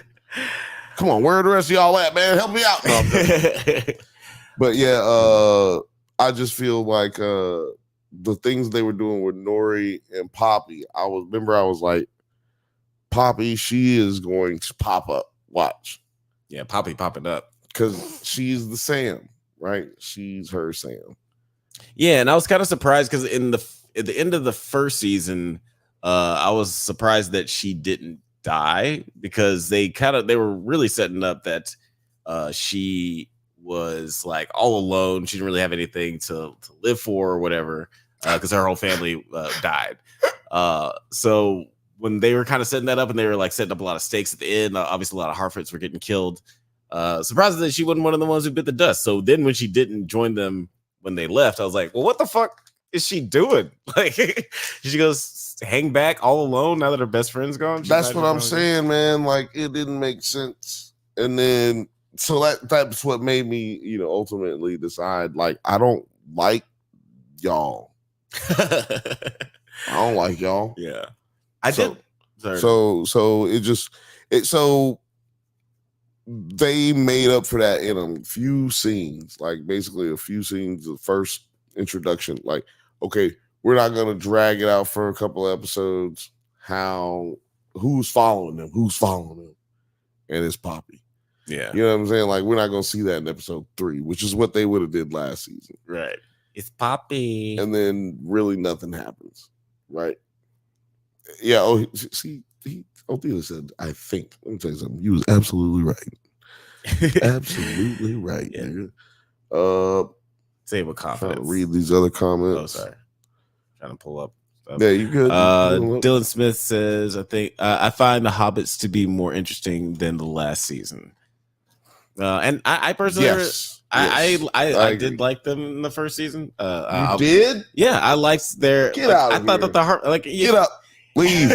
Maybe you don't remember, but like, yeah, you guys can go back and watch our coverage of those episodes. But I always thought that that was like a cute aspect of it, which is funny because I didn't like Sam and Frodo and Lord of the Rings, but I did like their friendship. of the Harfoots, the innocence of the Harfoots. I've been consistent, right? I hated them. I think so. Yeah. And you didn't. I think that you liked. Actually, I think that you said that you liked them, but you didn't like everything that was going on with the Gandalf guy and their relationship with him, because there was just like this big mystery box around. And we already know, niggas Gandalf, quit playing. The nigga's name's still Stranger. This is dumb. Yeah, he's still the Stranger. Dylan, oh no, you say he's found them more interesting than they were in the first season. Talking Turd said, I have read the book several times growing up. It was my travel companion. And yeah, I'm very curious how people are enjoying the show compared to the books, because I know that they apparently changed some stuff from the source material. I don't have any knowledge of what things are supposed to be, or what characters' origins are supposed to be. So I'm not hung up on like whether Gandalf, like this is what Gandalf's journey was originally in the books. Do you know anything about that, Bill? Like, are you familiar with the origin of Gandalf? Book? Yeah. Oh yeah. I didn't read the book. Oh, not this book. Mm-hmm. I mean, I didn't read either one. But like the thing is, like I was explaining it earlier, he's like a baby angel or whatever. You know what I mean? Like, right? They send these messengers down to Earth to help people in the time of need on the planet. Like, oh, there's chaos on the planet. We're sending down the big dick guys to handle the shit. Yeah. They all have different ways or different views of what they want to do, and it might be arguable that Sauron didn't start off as a bad person. Mm-hmm. He just wanted to help, right? And then they killed the shit out of him. So you could argue that he was really just trying to help, and which is what that's what he was created for, right? Basically, yeah. Yeah, and it does seem like they were doing a pretty good job of showing. I don't know, like the first version of himself in that opening scene kind of seemed like a pretentious dick. I wouldn't want to follow him. No, didn't say he was good at anything. Not a great politician, his first version.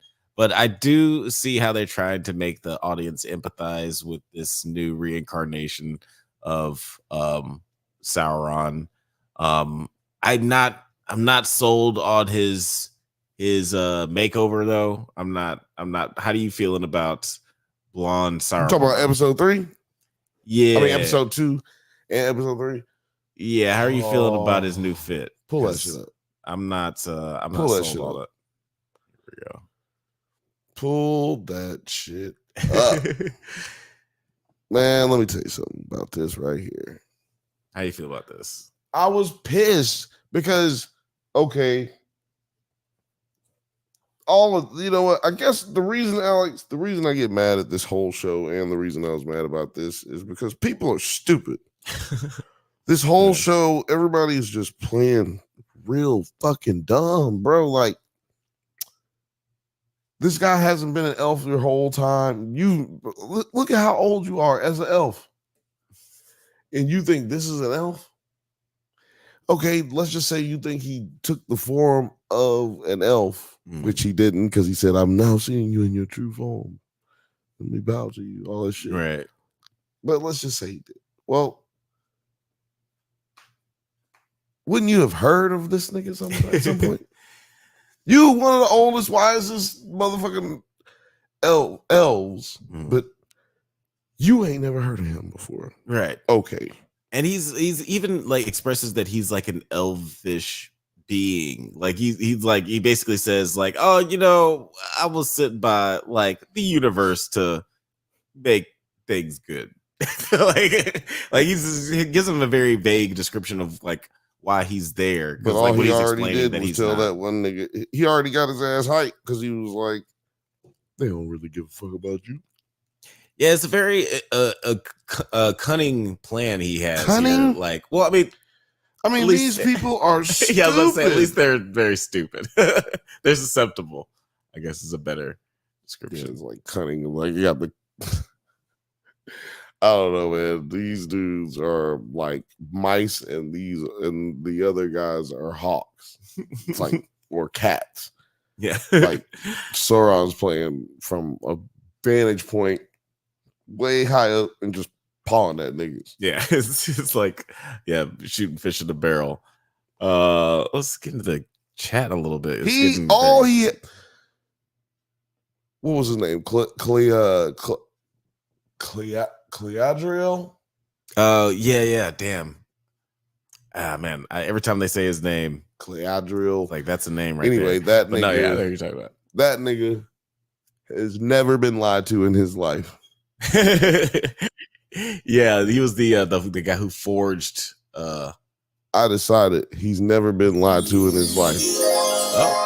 Oh, what's that sound? Hey, Producer T is in the Producer building. T. Y'all make some noise for Producer T. He's in the building. Put it in the comments. What's up, bro? Did you watch any of Lord of the Rings or like the first season or this? Movie? I tried my best to get into this first season as one of the few people who can be like, I read the Silmarillion. Oh, really? Are you one of those? Yeah, I read all those. I read all those books starting like the 5th fucking grade because we had that lame ass AR reader program, and our school kind of sucked if you were like scored too high because instead of having that top limit of what you could read, where they'd be like, oh, you can't read this, is too advanced for you. We had a below limit of what you could read, so it's like all the cool fun books that were made for kids my age couldn't read it. They're like, no, you can't read that. Read some Tolkien. That's what you get. You get to read Tolkien in the 5th grade. I was like, I don't want to read this bullshit, bro. That's how I get into it. Because I had no choice. That's a very weirdly strict way of making you guys read Tolkien. So that was required reading. Did you like it as a kid?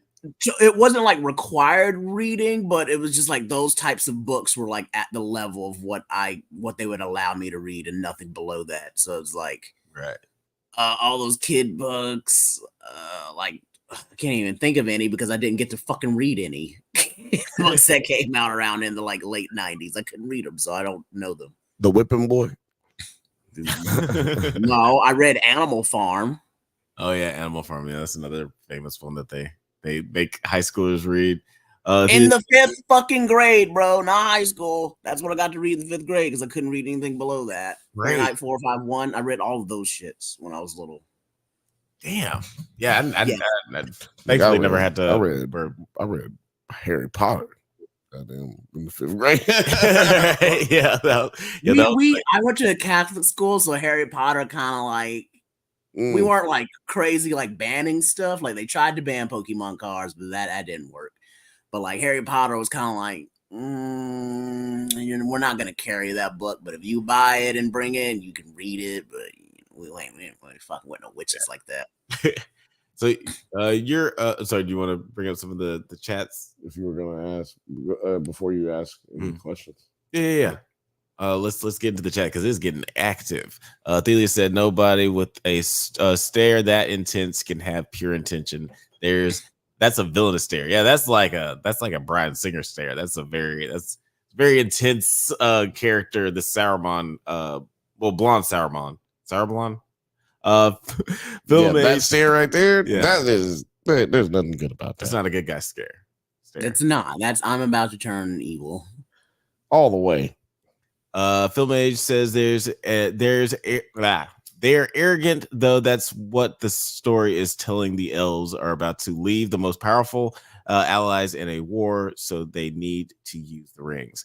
And it is a compelling story that the elves could peace out as because they know that something bad is coming because Saruman is reanimated himself. But they kind of they feel a responsibility to the realm or Middle Earth or whatever. They can't just leave the place behind. The Middle Realm, the Middle Realm, America. They feel a certain way about just leaving it all behind. So I dug that aspect of the story. But you said you read the Silmarillion, Producer T. were like some of the changes from that to like this series one of the reasons you couldn't get into it, or was it like pacing? What was pacing?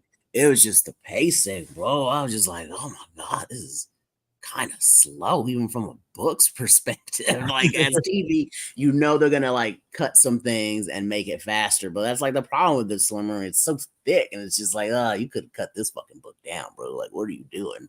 Yeah. Well, that tracks for the first season for me. I mean, I thought for 2 seconds I forgot that I asked you about the book. And I thought you were talking about the TV show. And I was like, man, that's exactly how I felt, man.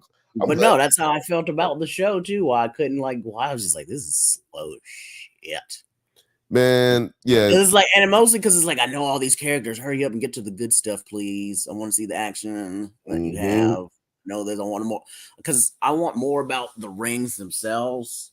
And you know what I thought did a very good job of expanding the universe was that game that came out, Shadows of Mordor. Oh, I heard that game was great. Yeah, because you were like this dude and the ghost of Isildur. Was it Isildur, the guy who created the ring? No, it's Isildur is what's his name's brother, a son. Yeah, he's the one who cuts the fingers off of. Right.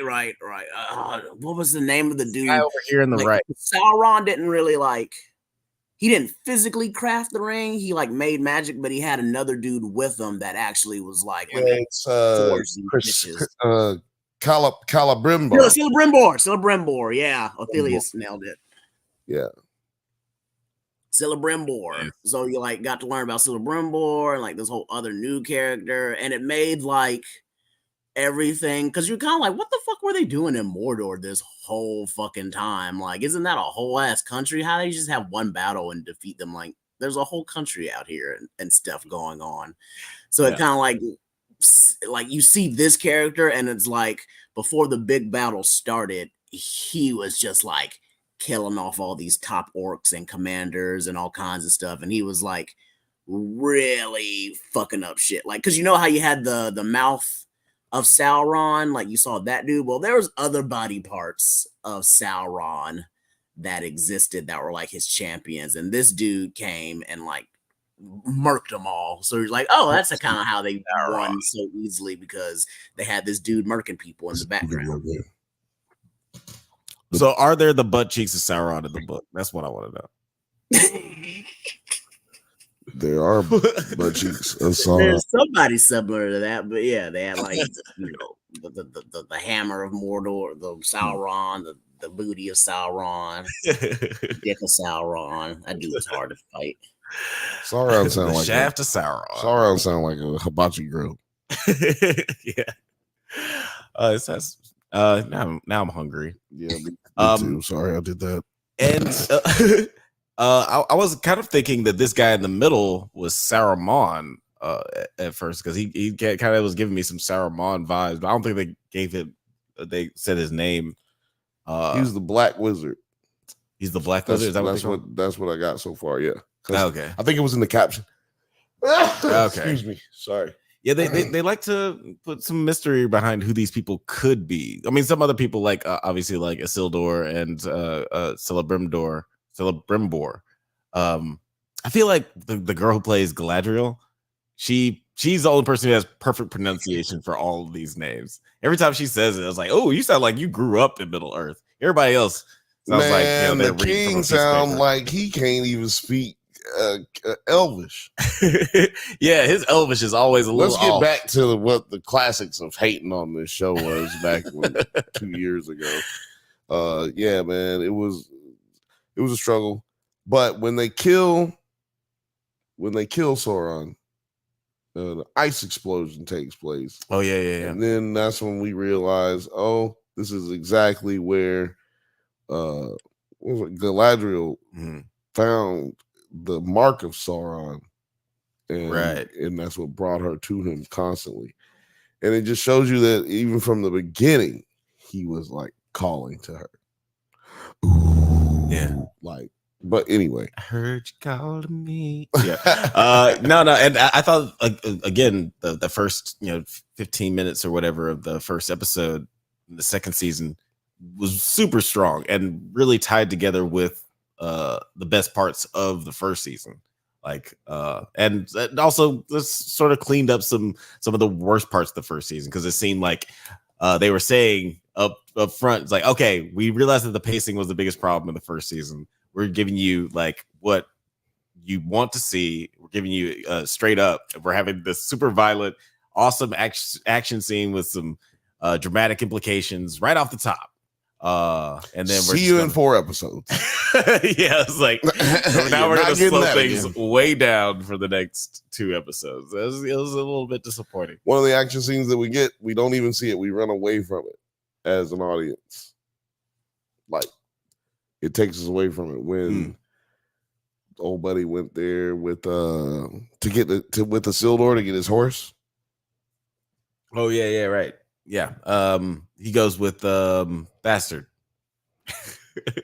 Because Black Elf, he was dating his mom. She died. Theo. Yeah. Theo. Now let me ask you this question. Ain't no Theo in there in the book. Oh, Producer T? I do not remember. Okay. It was like I said, I read this a very long time ago and never picked it back up again. I hate his character and was just curious.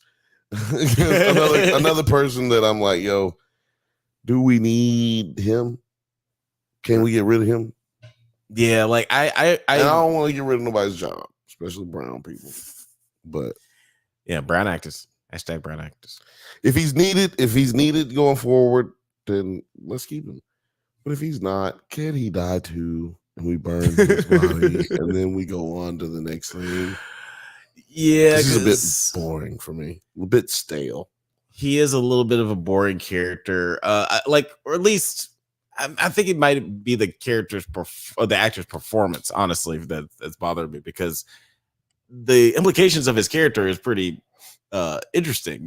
His mom died because of a horrible decision that he made, because he was just trying to be like a shitty little kid, do kid shit, but he ends up unlocking this unknown evil. Yeah, that wasn't kid shit. Like, he finding it, he was in some kid shit. Unlocking the actual evil. Oh yeah, that is some unnecessary shit. Exactly. Dylan is saying Terry. I this feels like when Archer would say Lana. Terry.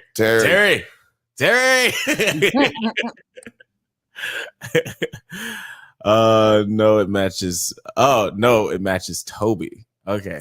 Oh yeah. Toby Blanco. Yeah, Terry, you missed out on the Toby, Terry, Tony Blanco. Toby, Tony, Terry Blanco. Okay. Who is this? Toby Blanco. That's Jeff's rap name. Can I go back to it? Yeah. We were. It came up in the chat. Shout out! Here it is, right here. Shout out to Jeff, aka Toby Blanco. There it is, aka Toby Blanco. Am I? Well, we're getting Toby. Please don't tell me where Toby comes from. He's our black LeVar Burton. I mean, white LeVar Burton. He's our white LeVar Burton. That's what I thought. He said, "Please don't tell me," and then we immediately told him. Please don't tell me where Toby gave, bro. It's from LeVar Burton. I was like, I fucking knew it. I mean, at least you didn't go with Kunta. That would have been a little too on the nose for me. Kunta would have been, a little on the Jeff nose. Swears that's the nicest thing anyone's ever told him. Yeah, I bet LeVar Burton would appreciate it. Is that he's the white LeVar Burton. But yeah, I was saying, this character, very interesting on paper, but something about the performance and maybe the execution of the way it's written just comes off like he's just an annoying piece of shit who says annoying piece of shit things. Make you want to hit him in the throat. He's like the son from Lady in the Lake. He's just like a shitty little kid that I wanted to hit him more. Actually, the Lady in the Lake kid. This nigga is a fantasy. So I was Lady in the Lake. Yeah, I kind of wanted that little kid to drown. That's what I wanted the whole twist to be, that he dies in the fucking end. Oh man, you watch Lady in the Lake? Woke up. You watch Am I Lady in thinking the Lady in the Lake, or am I thinking? No, I think I'm thinking Lady in the Water. Oh well, What was the? This one was on. Is that the M Night Shyamalan movie? I'm thinking the M Night Shyamalan movie with the. Okay. The Bryce Dallas Howard. Same situation. All these bitches need to be kicked in the throat. These bitch ass kids who don't goddamn listen to their parents and then want to act like a hoe when come on, man. Sorry to all the hoes out there. Sorry if I disrespected any hoes. Talking Terry says he looks like kind of like Walter Jr. from Breaking Bad. He does kind of look like Walter Jr. from Breaking Bad. He's just as ungrateful. This is Walter Jr. Ungrateful ass. Walter Jr. Get out of here before I start making jokes. Ophelia says if Bill were the elf, he'd make Theo pick a switch off the tree. You goddamn right. Because if he'd have said some wild shit like that to me after I shared my deepest and darkest moments with this nigga, I done motherfucking had a real moment with you, vulnerable. And your response is, bitch, I wish your ass would say something else to me, goddamn. Oh my God. Oh my God. I'm not even gonna get the switch. I'm pulling out one of these arrows and I'm putting it on ass. Well, you know what? To your point, something that no you brought freaky. Up, putting it on ass is wild. No freaky. Something that you mentioned when we were watching was that he is obviously just projecting his own guilt onto Black Elf. I forget Black Elf's name, but he's clearly the coolest character in the show, and they don't show as much as they need to. But this place went crazy when Black Elf came up. Just so y'all know, when he came on the TV, we was mad that it took that long to see him, and we was mad that we don't even get to see him as much as we should, even when we see him. It was like when Thor showed up in Infinity War. We were just like, "Oh shit, the Black Elf's here!" It didn't happen until episode 3, right, or end of episode 2. Man, I want to say it didn't happen. When did we see Isildur again?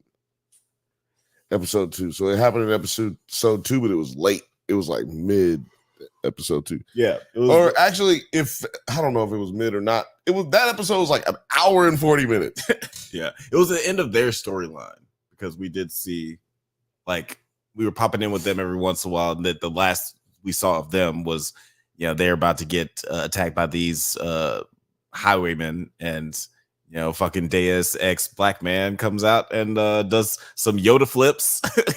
I appreciate the non-CGI Yoda flips. And he comes out and he saves the day. It's pretty cool. The non-CGI Yoda flips. Yeah, you know how Yoda be flipping around. And that was one movies? I felt like that was CGI. But yes, for the most part, that nigga was like a nigga ninja. Nigga ninja, yeah. Which was crazy. No, man. Nigga you know ninja, what? Elf Jedi. We are actually down. Man, I wish we were comfortable enough to play the video right now, because we are vastly under appreciating that scene. That was a really crazy. Fucking dope scene, honestly. He was really hopping around. When he bust through that carriage and flipped down whoever his stunt guy is, killed it. Yeah, I would dare say that was probably like 3 stunt guys working in tandem. Oh yeah, they did not do that one. Like a nice cowboy switch where one stuntman jumps into the carriage, another one is like on the harness where they flip him out, and then they have another nigga running out to do some fight shit after that. They had one nigga jump behind the carriage, then another jump back. What's this nigga? Then another jump back behind the carriage, then pop out. Yeah, like that was, man. It went ham. I forgot. I was trying to look up his name. And this actress that they had, they brought in as like this other character that Isildur saves was pretty cool too. I liked her. She had some personality to her. She accidentally stabs him in the leg because she thought he was not accidentally. She stabbed that nigga. Oh yeah, purpose. She stabbed him on purpose, but she thought he was an orc. Arondir, Arondir. Oh, that's the Black Elf's name. Mm-hmm. He got the burst fade going. I see you. Played by Ismael Cruz Cordova. Oh, Ismael Cruz Cordova. It's very racially ambiguous. He's like somebody you definitely see do like that nigga got 3 different nationality names. He's like that's a public broadcaster name. There's always like 3 nationality names for like the public broadcasters or the like on your local news station. Anyway, went down a tangent there. That nigga Muslim, Cuban, and Puerto Rican. Sorry. But yeah, like, I did like the reintroduction of this character. Unfortunately, he's just not utilized very much. He's just kind of in and out. Like we get to see him bury or have like the funeral pyre for his love from the last season. I forgot that she died. I didn't. Did that happen on screen? Yeah, that happened on screen. Yeah, it happened on screen. She suffered. Remember the poison? Right. Yeah, the poison. That's what he mentioned. Yeah. You know? And I like how elves be talking sometimes. I like how some of them talk sometimes. They talking like parables sometimes. Yeah. You know what I'm saying? Like when he talked about her dying from the wound of the poison, he was like, orc arrows forgive less in human flesh. Yeah. It's like damn. Oh, so she died from poison. Nigga, why didn't you just say she died from poison? But I'd be like, but I also be like, damn, that shit was cold the way he said it. He said that shit real smooth. Right. It's like you just thought of that off the top of your head, man. Have you thought of rapping? Yeah, man, that was kind of cold-blooded. Thought about changing your career path. But let's get to the rings, man. We talking about. Yeah, we do have two moments. Get to this elf shit. We do have 2 moments in the show. We do have 2. Hey, that's the name of the show moments. Where Sauron he reveals himself to Sea Baby. What's his name? Galadriel. Oh yeah. No, wait, that's Celebrimbor. Celebrimbor. Yes. Well, somebody's in the show they call him Celebrimbor, but it's so they pronounce it with a K. It's spelled with a C. Yeah, it's making it confusing. It's so weird because like in the game they pronounce it with an S, Celebrimbor. Yeah, I said, it's all over the place. I'm gonna call him Sea Baby just to make it Sea Baby because I'm never gonna. He's like man, Seabo. He got the rings unlocked. He's like 600 rings unlocked. And I did like the moment where Sauron reveals himself. Daddy. Huh? I said he can't be Sea Daddy. He's a little old for baby. Yeah, he is a little bit old for baby. But he gets the moment where Sauron reveals himself to him, sort of, and he calls like he's playing up to Sea Baby's hubris, and he's just like, you will be known forever as the Lord of the Rings. I was like, oh shit, that's the name of the show. Yeah. What did you think of that moment and him just like sort of trying to convince him that like, you know, he's basically been coercing him, he's been seducing him into creating more rings for the men and for the dwarves. Well, like I said, I like how you said he kind of revealed himself to him, because he lies about who he is. He transforms into an elf and then tells him that he is one of the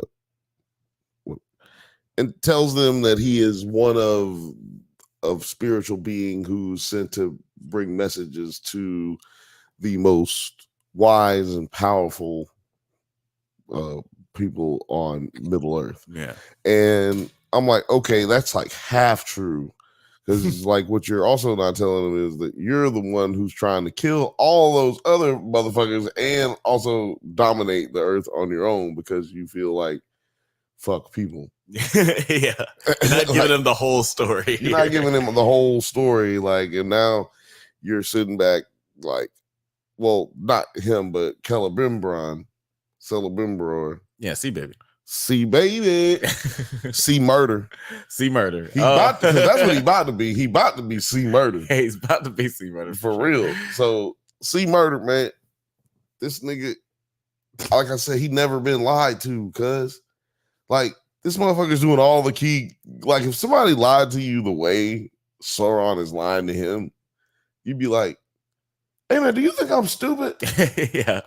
Like, goddamn, you just keep changing the subject. I mean, in Celebrimbor's case, Sauron lied to him so bad. This nigga, after he died, he had to keep coming back to get his revenge. If you think about, like, if you include this with Shadow of Mordor, it's like he was so pissed that even in death, he was just like, nah, man, you're not about to play me like that. I'm not about to just die and just be gone with it. I'm coming back until I get my revenge on you, bro. Until he was too heated. It's like, nah, death. He was too heated because that's basically the story of the Shadow of Mordor. It's Celebrimbor coming back for his licks. He was just like, nah, I'm not going out like that, bro. I'm about to take over this weird ass dude and take over his body, and we about to wreck his shit. Oh shit! I did not know that was the story. That's pretty rad. But yeah, that's pretty much the gist of the story. Celebrimbor coming back to get his lick. Yeah, he does a pretty great job of seducing him, you know, and into creating these rings, and even creating what do you call it, a ruse with the rest of the Middle Earth. He's sending out letters saying that, yeah, okay, you know what, I feel y'all. I'm gonna go ahead and shut down my forge. I'm gonna make sure not to look out for this Halbrand character, and just like pretends he's not gonna be making any rings. And so he just takes an extra step to be the devious. Like, what did you think of just like the whole seduction of Sea Baby? what was the question? No, I'm joking. I it's part of what's making me mad about the show. Like I said earlier, it's just like I just have a hard time believing that people, no matter what time period, no matter what realm they happen to have been in, they ain't falling for this, but he lies. This nigga lying about everything. He gets captured by the orcs. He goes down there and he tells the orcs leader, hey, I know where you can find Sauron. They like, what? Nigga, we just killed that nigga. And they like, he like, no, he out there. Somebody got him. And I'll tell you where he at for a fee in my freedom and the freedom of my men. Well, he eventually gets what he wants. But everybody, like, why let him go? Why let him go? He hasn't really told you anything. You're like, yeah. Those are some shaky terms that he just based everything that he's gonna get his freedom off of. And so it's just constant shit where people do shit where they're just dumb, including Galadriel, including her, because in the first movie she just kept doing shit, and I'm like, why are you doing that? But now that I see how he manipulates them and like what it ends up looking like, right, or what they feel like depicts it, now I see. Oh, he just turns them into big dum-dums, big duty heads. Yeah, and nobody seems particularly smart in all of Middle Earth. It seems like on this show, like nobody's. It's the Middle Ages looking type shit. Yeah, like nobody on the show. Like even like, you know, compared to the House of the Dragon, you'll have characters like Cersei or, you know, Littlefinger or Littlefoot, who like, oh, they're like 10 steps ahead of everybody else. Nobody seems particularly smart on this show. Big head Littlefoot. Hey, shout out to Littlefoot. He was a beast. But yeah, like I don't feel like there's anybody who's really that smart on this show, which leads to a lot of our main characters looking kind of dumb a lot. Like Galadriel. Yeah, it's like they're making them look. I don't know. Yeah, I agree. I don't want to beat a dead horse and say the same shit that I just said earlier. Yeah, so yeah, I agree. Well, let's talk about Galadriel a little bit more. Oh, actually, let's get into the chat, because the chat is going off. Athelia said that's classic old nigga beef. It's hate that goes beyond the grave. Yeah, like you just couldn't let it go. That's what got him in this shit in the first place. Hating. hate. You got hate in your heart, let it out. This kind of reminds me of Stink Beaner from Boondocks. Like he died and his hate brought him back just to hate one more time. Just to hate on you, nigga. He was so hateful that I, the devil, gave him another chance.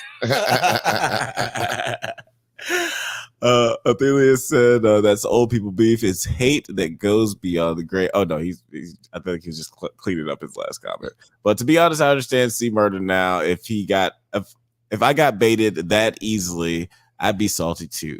I'm definitely coming back as a ghost to haunt that nigga. Yeah, like and yeah. This makes me kind of want to play this game. Let me tell you something. If some of you bitch ass niggas out there that's not watching live but will probably watch later, let me tell you something. I wish I could haunt your ass after I die. You about to leave a bad comment right now. Guess what?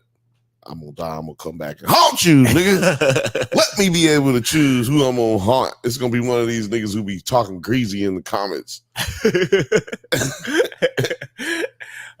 Speaking of which, not the live comments. No. The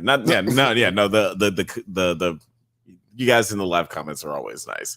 Speaking of which, Dylan Smith says, I lost track of the Tobies and Tonys. All I know is Terry's winning over the powers of Mordor. Let me tell you something. That both same. Yes. Athelia says, see baby trying to fight Sauron as a ghost in Shadow of Mordor is like Drake still trying to sneak diss Kendrick. Seriously. No it's face. Like, man, no right. face. It's a futile effort. Face. A futile effort. No face. And what gets me is less. Oh, sorry. Fifth Bantha says, what gets me is less second saves and how played out that feels now. Is he talking about the last second of this episode? What gets me in the last second saves and how played out that feels. Maybe he's talking about how like the elf, when Black Elf comes in and saves Isildur at the last second. And I did feel like before they got saved, I was like, well, somebody's gonna come and save them. And since we were just talking about how where's the Black Elf, we feel like he's gonna be the one who that's just us not being able to disconcern ourselves with the fact that we have already seen what these people end up doing. Like we know Isildur lives. Yeah. We know his father lives because we know they'll all be at the big battle. So it's I hate when they do that with characters because now we're just going to be like, okay, in any moment where they feel like, or we're in any moment where those characters are in a position where it seems like they're going to die or possibly suffer some kind of crazy catastrophic injury, we know that it's not going to happen. Yeah. So they've taken away the buildup. Yeah. And there's an art to it because, you know, like if you pick up a Batman comic book, you know that Batman's not going to die by the end, but like the most interesting part is how he's going to be able to traverse these obstacles. And yeah, I don't feel like they do a really great job of making those things interesting or like feel fresh or new. It's just like shit we've already seen where we can kind of see it coming a mile away. It's like, well, I guess they're gonna get saved by somebody. They don't make it believable that they be able to save themselves in this situation. Exactly. What's going on in the chat? Let's see. He's talking about Game Pass. Oh, maybe he's talking about the Lord of the Rings video game. Fifth Bantha also says, yep, and it was the second. It was the second this season. Yeah, was there another Deus Ex Machina moment in this season where somebody just like comes out of nowhere and saves somebody? We did have the moments where Gandalf the Stranger like pulls out his magic powers and sort of saves himself and the Harfoots, but he also blows them both away. Do you want to talk about that for a sec? My man has got some serious issues. Yeah, he's action-packed with issues. He probably should practice a little bit before, or had a chance to practice a little bit before he had to fight these dudes. Yeah. Yeah, he was not battle ready. Clearly, also this staff isn't his staff. He's just a badass. He thinks he needs the staff, but there's a really simple answer for this. Tell me what the fuck is going on. Who are these people who are chasing him? Mm-hmm. Terry, maybe you can help me out. Who are these masked people who are chasing them through the desert? I do not remember. Well, it's okay. Because they don't tell us in this anyway. So it's not like it's we would be breaking news right now, really, if we found out. It seemed like that they were just kind of mercenaries that were hired by old dude who was like Mance Rayder in Game of Thrones. He's Black Wizard or whatever. He seems like they hired these Mance Rayder. Yeah. They even called him. He called them out as their. Like, you guys are just mortals. What makes you think that you guys will be able to accomplish something that my gang wasn't able to accomplish? So I feel like these are just like mortal mercenaries with dope outfits. And it turns out their eyes were bigger than their stomach. They were actually able to kill Gandalf and the crew. Because he made a fucking F5 tornadoes right on top of all of them. I was like, how's that supposed to help the Hartfoots, man? It's because he was feeling himself. He thought that he had the staff, but I'm not sure if you noticed it, but it disintegrated in the middle. Yeah, I know. That's what I'm saying. So that can't be his staff, right? Right. Yeah, I think that he thought it was his, and he thought he was going to have some sort of handle on his powers because of it. But yeah, no luck. I thought that was actually pretty funny because he was like, I think this is it. And he just immediately tries to create a fucking tornado. It's like, you want to test something out a little bit smaller before you go all the way in. He said it's not dissimilar. This is also a stick. I'm gonna start saying that shit. It's like he's not crazy. That's like it's saying that. I feel like it's not dissimilar. It's not dissimilar. Yeah. Was Talking Turd saying in the chat, masked crusaders working overtime fighting crime. Yeah, they're just like some guys with some dope outfits, walking through the desert, collecting that fee. Collecting that fee, getting this paper, as they say in Middle Earth.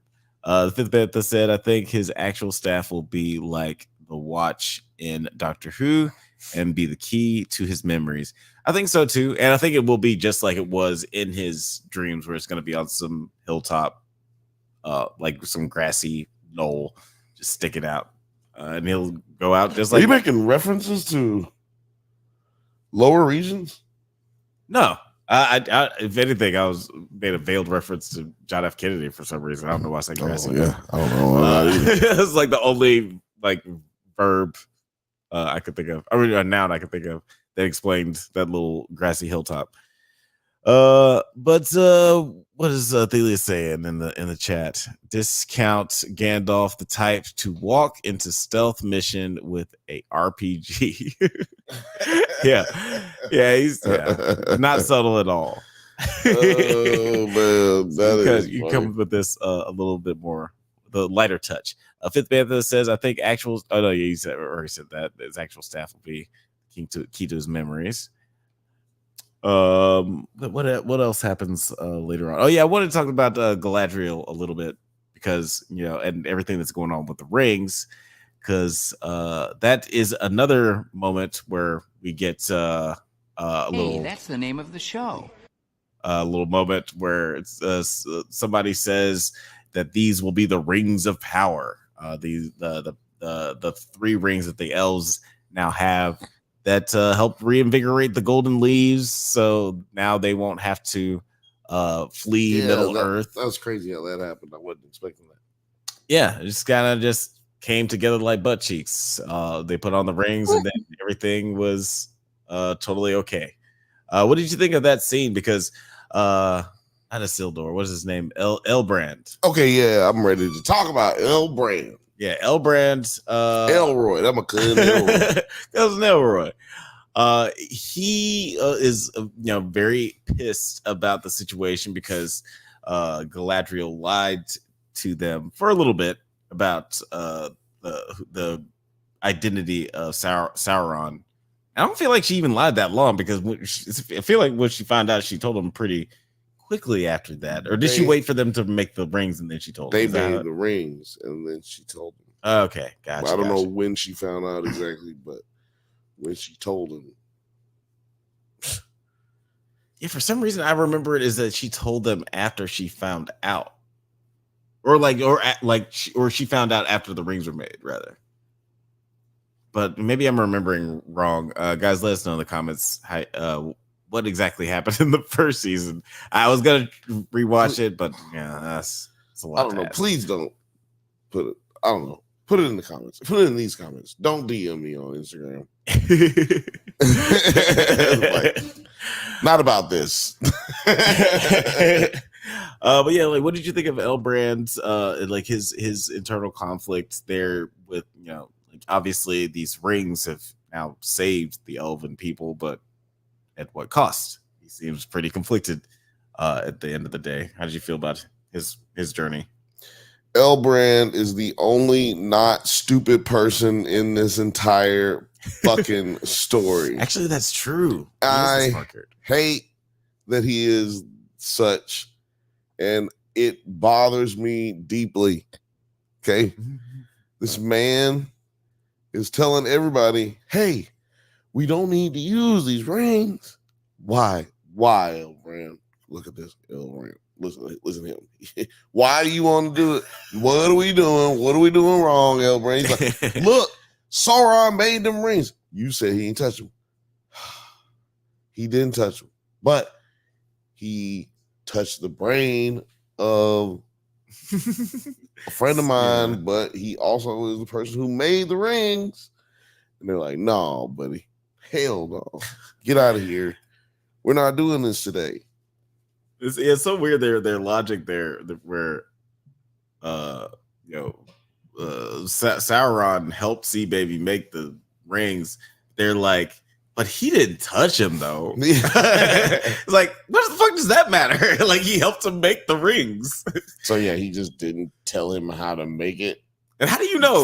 From I'm saying that. So he's just standing there. It's the distance that he is from him to make him just not tell it. Yeah. Like, I mean, if you think about it like a computer program, he was like, design this program, but in all the programs, I need you to put this back door into it. And he's like, what's the back door to? Nothing. Don't worry about it. Don't worry about that. Just put that back door up in there. Right. And then, Sauron, while Celebrimbor's making the rings, decides to make his own program. And then that back door was, I have access to all these other rings. They actually respond to this main program. Wow. You didn't know about this one program that I made by myself. I just needed you to make everything else so nobody else would be suspicious. That is a pretty excellent analogy, actually. I never even thought about that. Yeah, but that's exactly what's going on. And as we're talking about this, it sounds like we really like the show, or at least it's like all this stuff sounds super like interesting. Women. All this stuff sounds super interesting, but the lore is really interesting. It's just like sometimes the medium that they choose is just so boring, which is why I'm just like, how does a video game make this medium way more interesting than what this shit is? Yeah, I'd say there's 12 scenes that are good in all 4 episodes. Yeah. Okay. I mean, in 12. I mean, that's because have they introduced the Spider Queen Shelob?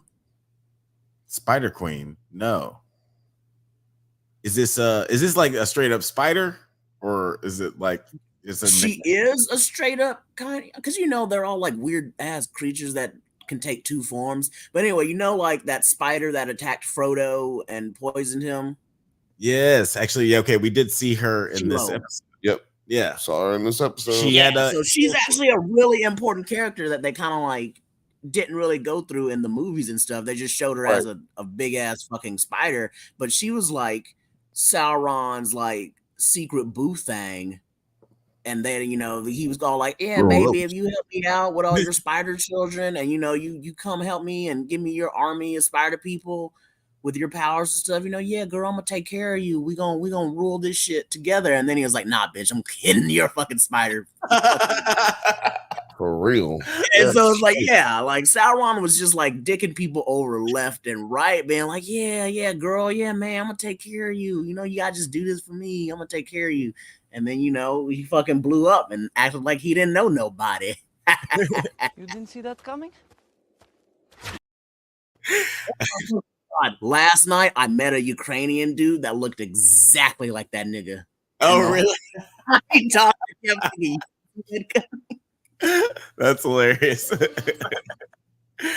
But no, yeah, like it is crazy how like Sauron is just damn. Actually, I forgot what we were talking about with Sauron. What did he do?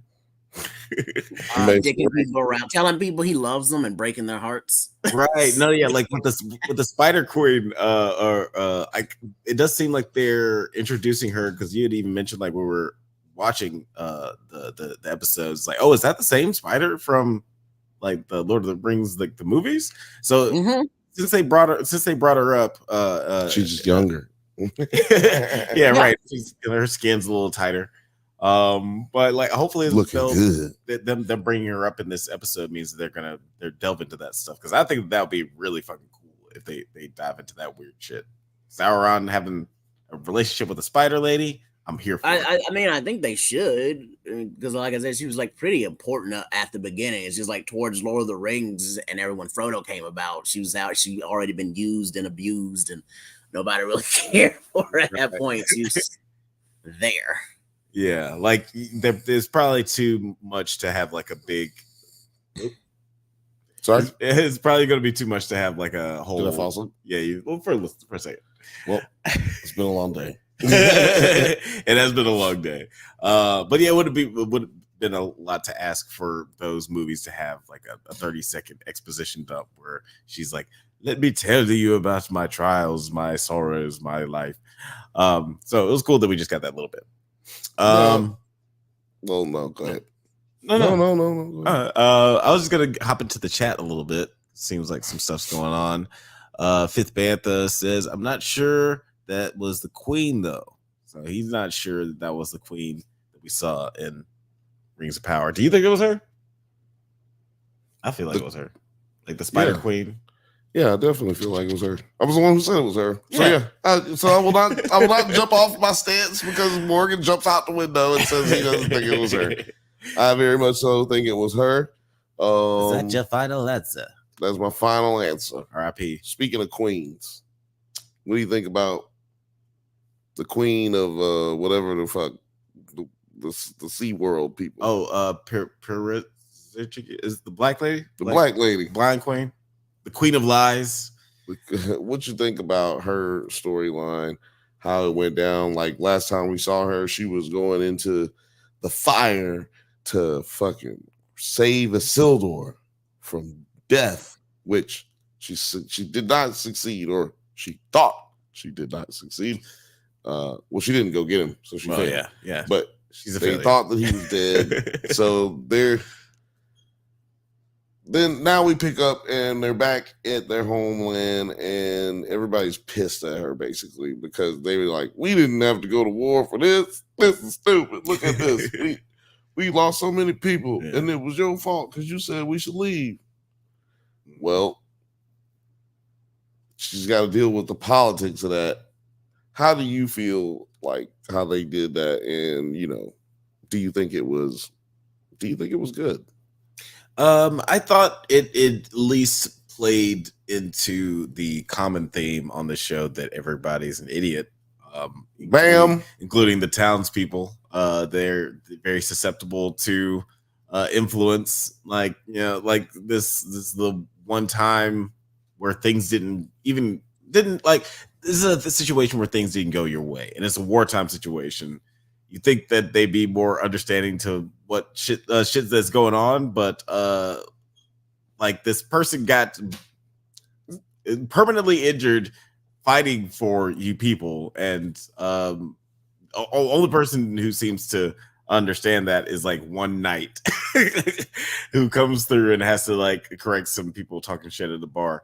So it is strange like how the public perception is that she doesn't give a shit. And then Isildur's sister giving up, snitching on everything, snitching on everybody, stirring up shit because her brother died who didn't die.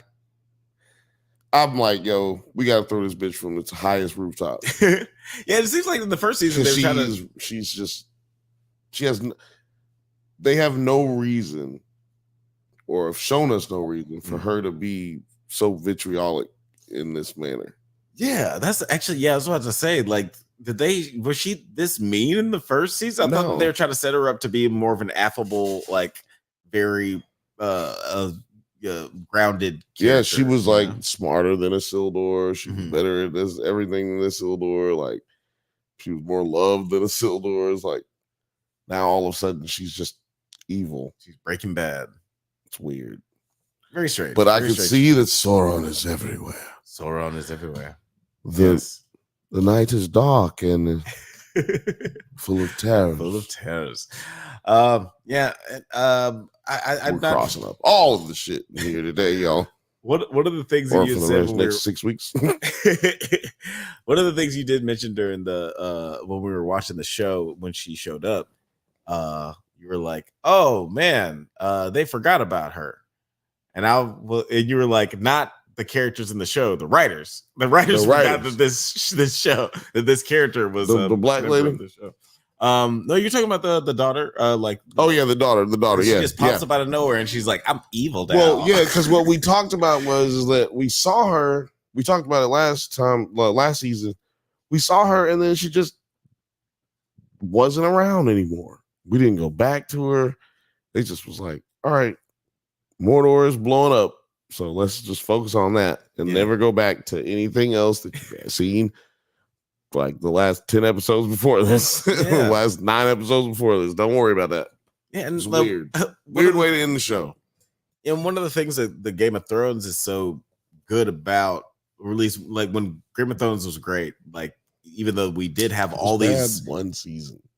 Huh? Oh, I'm sorry. It was bad one season. Well, I didn't like season. I'm gonna have a segment on Bantha Bunch. I'm tired of hearing this and shit. Also, like, you know, Game of Thrones. I'm tired of hearing this shit. I'm definitely working on a Game of Thrones video, and like not all of Game of Thrones is amazing outside of like season 7 and season 8. Like there's some seasons where they got some stinker episodes. It's not a perfect show, but regardless, like when Game of Thrones is at its best, like, you know, it also has all of these characters, vast landscape, vast geography, where a lot of shit is going on, but you don't feel like the show is forgetting about characters or again at their best. Sometimes plot lines just like are forgotten about and left to the wayside, but at their best, you know, they're able to juggle all these characters really, really well. And I never feel like this show has a good handle on the ensemble. Like it feels like we either spend too much time with some characters and some storylines. Like the horse gets damn near his own episode. Let me tell you something. I'm not mad at that. What I'm mad at is, okay, why when we go to the dwarfs, so we can kind of go in there with their dwelling, it like crumbles, it starts breaking because of the aftershocks from Mordor and all this stuff, right?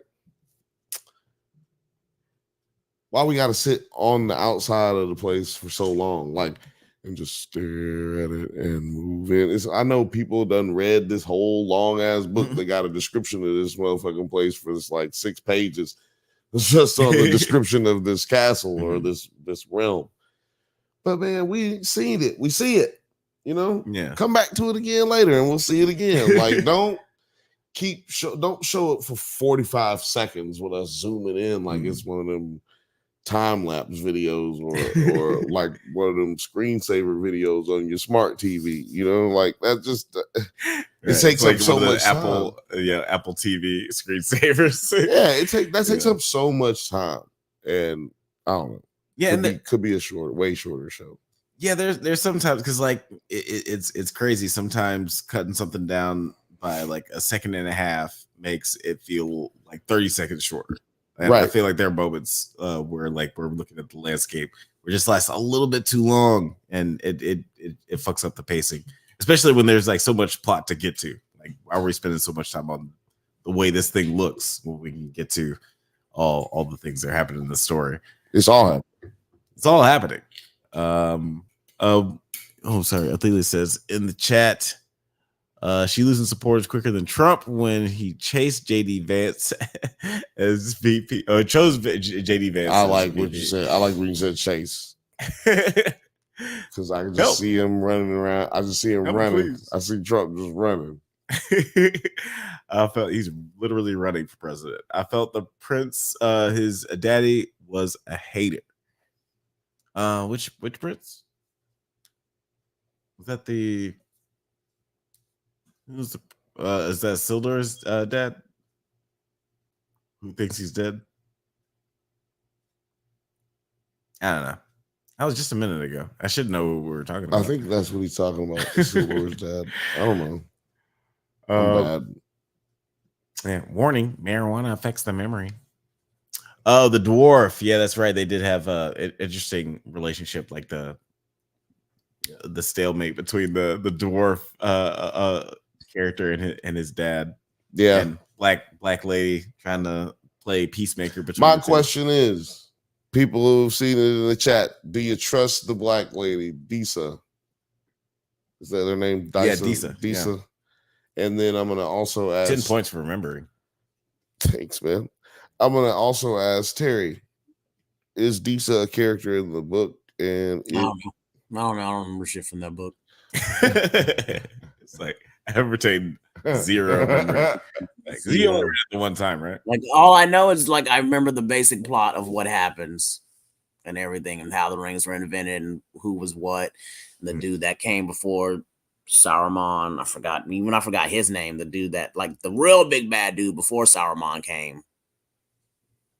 Okay, and that might be that's the guy who died, and so that's the first scene that we have in the first episode is Sauron basically explaining like Malcor, yeah, he dies, and he's basically explaining to everybody, okay, so Malcor's dead, it's okay because I'm gonna be in charge now, and they're like, bitch, I said no. He was like, no, it works. I'm the only one trying to look out for you. They gonna treat you like shit, and they gonna wipe the rest of y'all out. And he was like, bitch, get the fuck up out of here. And then they killed him. Yeah, like, and I did like his character. Like, this is the guy we're talking about, right? No, we're talking about Sauron. Well, you said Malcor. Oh, you're talking about the other guy. No, he's not Morgoth. Was that his name? Morgoth? Whatever. I don't remember, but he's not. What? I was like, it's something. He's not in this. He's not in the show. He's not in the show. He's the big dude. Oh yeah, his name is Melkor, aka Morgoth. Morgoth. Okay. It's Melkor. He's the guy who's the head of all of the wizards, basically. Gotcha. Because and he died before, like, literally, we see. That's what I'm saying. The first episode, first scene, that's like right after his death. Got you. Okay. A gathering that's taking place right after his death to talk about power. Who's gonna lead? Who will lead? Yeah, like there's a lot of the names I kind of get lost on, especially Saruman and Sauron. It's too. You it's damn too right about that. It's too similar. Nigga, I call him nigga Solomon.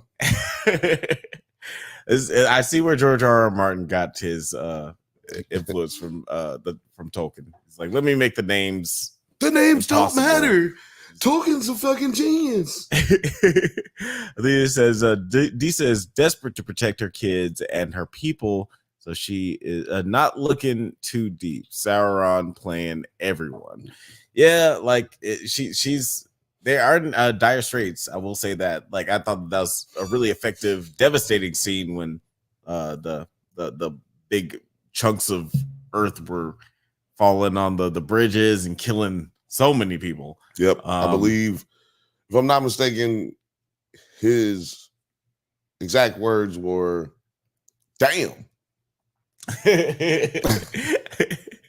I think so. Yeah, I think that's exactly what. And then the pillars came down. Damn. Then I think another nigga got thrown across. Like, damn. And then that was it. Then I think somebody else said double dukes. No, I said, yeah, Jeezy Pete's. That's what I said. I said Jeezy Pete's. I thought that was an effective scene, and they're properly showing just like the devastation of all these people, of the men, of the dwarves, and the elves, and how they need these rings, quote unquote. So like it's going to be easy to seduce them into the power that the rings will provide, especially now that they have examples with, like, now that we see that the elves are prospering. So you said, look what the rings can do for you. Yeah, man. And when the elves put on the rings and then they do the little shot that calls back to the first movie, that's cool. But also it shows that y'all are stupid. Because like, it's not in the first one, they didn't have anybody saying like, hey, like they chose to wear the rings after many people told them not to wear the rings. Yeah, they don't say how everybody was telling them it was a bad idea. Yeah. Or even if it was just one guy who was telling them, like, don't do it. Yeah. They're like, nah, I'm gonna do it. Why you ain't gonna do it? Like, come on, man. Yeah. Like, I don't know. I do like, again, like there's so much about the show to like. I do like Elbrand and how you didn't answer my question about the queen either, but it's okay. What was your question about the queen? Like, how do you feel about that scene? Like, remember, she's going through her coronation. She gets betrayed by old girl. We talked about old girl a little bit, but we didn't talk about what you felt like. She basically lost her birthright to her cousin stealing it from her, from setting her up and shit. Right. Yeah. No. Yeah. We talked a little bit about how I felt about the character, because I do think that she is cool, and just like Thelia was saying, unjustly criticized. But yeah, like, and this is an interesting moment where, like, yeah, during her coronation, felt like it was very much an orchestrated thing, where at least the setup, where somebody says during her coronation to be the ruler of the land or whatever, somebody says she's the queen of lies, and that just like sparks a lot of animus. And earlier in the episode, I guess we should mention that her confidant says that if a eagle shows up, like an eagle did for her dad's coronation when he wore white. Yeah, right. When her dad wore white during his coronation, it was like a nice, cool, magical moment. And she, her right-hand man was like, if an eagle shows up this time, that'll be a good omen, basically. And then that does happen in the midst of all this Queen of Lies shit. Like, everybody's doing the I don't know, shame. The shame. Yeah, lock her up. Like, it's getting pretty heated out there. Then all of a sudden, an eagle comes out of nowhere and lands down. And there's a lot of confusion and apprehension at first. And then homeboy, I don't even remember his name. He's got a crazy complicated name. Homeboy. But he steps up to the eagle, and then everybody is like, oh, the eagle loves him. Clearly he should be ruling this land. Yeah, his name's like Petritrius or Pep. Yeah, there's like a Z and a Q. I almost keep saying PDF file basically, and I don't want to do that. Yeah, don't say that. Yeah, there's his name's very complicated. Pedesian, but I was surprised by Podosian, Paradisian. Literally nobody knows. Power Trish. Trishian. His name is Paratashishman. Nailed it. But yeah, we get the moment where I guess like the people are going to be following him now, even though it seemed like it was supposed to be a good omen for her that the Eagle showed up. But I guess he just took advantage of it. Like they were all blocking her so she couldn't get to where her birthright, man, her birthright. It's got to be niggas who's going to be ready to ride for her. You know what I'm saying? Like, okay, yeah, this new nigga, people want him to be the ruler, the king. Yeah. But at the same time, you have a lot of people who are in the army who ain't gonna really be messing with him. Yeah. So you're saying that this could be like almost a Greens versus the Blacks situation. And Negroni. I was gonna say the same thing. Magliato. Ooh. Well. You didn't see that coming? You just keep going back and forth with this goddamn. I think they said in the chat, Bill sound like he's trying to speak Italian. Yeah, Montebella, tutti frutti. I want to send a formal apology to all of our Italian listeners. No, we don't do that anymore. Who doesn't? Who doesn't do what? We don't send formal apologies. Okay, I mean, well, if you send a formal apology, it's gotta be a letter. Okay, we don't do that. All right. I do mini press conferences. Or in you know what? We also don't do? We don't send ravens. And apparently they don't have ravens in this fucking universe either. Yeah. Now, one thing you was talking about Game of Thrones got one thing that I know happens all the time. It's ravens coming in and out all day. Yeah. Conversations is being had. Bow, bow, bow, bow, bow. King's Landing probably got 55 to 155 ravens on deck, just ready to go when they need to go. Ready to go. Well, why is it that this realm does not have ravens? Because the message that Mordor was, Sauron was it was actually Halbrand. I said Harrenhal. Halbrand. Like the reason they don't get that message to him is because you sent a nigga on foot. Yeah, to go send it to this dude, man. That's just dumb. Like, why not use the taxi service? It's like, I don't know, man. I was about to use an analogy, but I'm like, I lost it. But it's it's just stupid. It's just dumb. Well, yeah, to your point, I that is one of the things I was trying to give it like allowance for when it happened. Like, I feel like there are moments in Game of Thrones. Sorry to keep comparing it to Game of Thrones and House of the Dragon. Well, guess what? It came on. They did it to themselves. It came on the exact same week. Exact same night. Every fucking night last time they were on television 2 years ago. So fuck them. Yeah, it's the closest comparison. But we don't do marketing over there. Yes.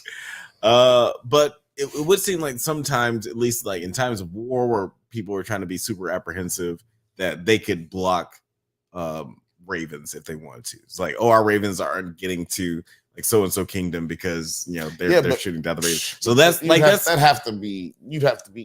They ain't even got niggas outside of castle walls and shit out here. But I mean, there would have to be an amazing.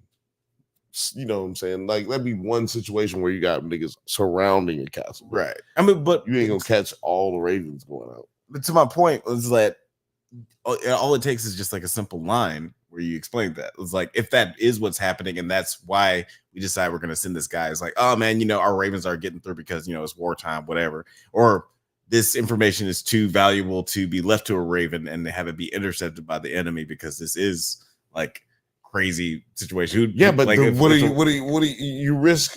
Everything that you just equated to risk is even more risky when you're driving, when you're on the ground, because you're open to all types of aggressions. Right. You're open to traps. You're open to ambushes. You're open to just straight up some nigga just wanting to rob you. Right. It ain't even got to be a nigga who is involved in the messaging. Right. Like, a raven at least is gonna get through. And look, I don't want to hear it, They get like 55 messages of ravens in it in Game of Thrones. Nigga sent out a raven in Game of Thrones, and that shit come back to whoever it is in like 45 minutes. Right. Tops. It's like, look, man, these niggas taking 2-3 days to get a nigga to come over to get a message. It's like, no, dog, something happened. If you keep sending messages and they're not getting there, then there's something bad. Maybe you need to go check it out. Yeah, it's like that castle's probably burned to the ground. Or send the raven. But we definitely seen and this again, this is me trying to give allowances to the show while I was watching it. Is like trying to make sense of what's going on. Because you see moments in Game of Thrones, it's like, I'm gonna give you this message because you're my most trusted person. You're the most capable fighter. You're the only person I trust to get this message to where it needs to go in this time. But the show doesn't take the time to show those connections between the people or the importance of these decisions or why they're making these decisions. And then they end up spending all this time on like shit that doesn't really matter. So just like the pacing is super, super off. It's just like another example of how they could put more importance on is fleshing out the plot. They end up spending time on Theo. Yeah. Instead of spending time Theo's on ass. Erwan, I don't know. The black elf. Yeah, Ariana Grande, the black elf. Ishmael. Yeah. That's his real name. Ishmael Cruz. Yeah, it's like Sábado Gigante. Yeah, like it's just more examples of how the show's plots are just not really managed very well. But not at all. I guess that's pretty much all. We've been talking about the show for quite some time, just because they had the episode dump that shows like to do now. 3 episodes as the premiere, but next week will be a little lighter with the Lord of the Rings talk, and we got the Penguin dropping. So we'll be talking about that. God. And Kite Man, hell yeah. So that'll be fun. And as Kite Man, hell yeah, is wrapping up, we'll be talking about hell yeah. Got the Kite Man back. Hell yeah. As Kite Man, hell yeah, is wrapping up, we'll be talking about Agatha Harkness, whatever that show's title is. They changed it like 3 times before it came out. It's Agatha all along. All along. Yeah, it was first called like the Creepy Covenant. It was called something else before. We'll definitely talk about Agatha Harkness show. I think it was that. The Agatha Harkness show, starring Agatha What Harkness. if it's changing a lot because of the theme of what, the television theme that was WandaVision? Maybe that's why they keep changing the title, like as a joke. Yeah, that could be it. That'd be funny. And I liked that aspect of the show, and I like Catherine Hahn. She's one of my favorite actresses, and that's ever. At least how she should start, right? Or how we should start, right? Because she's stuck in that. Yeah, so maybe that's how it is. Man. I don't know, but I mean, that's just a theory. Yeah, I'm curious of how that'll work out.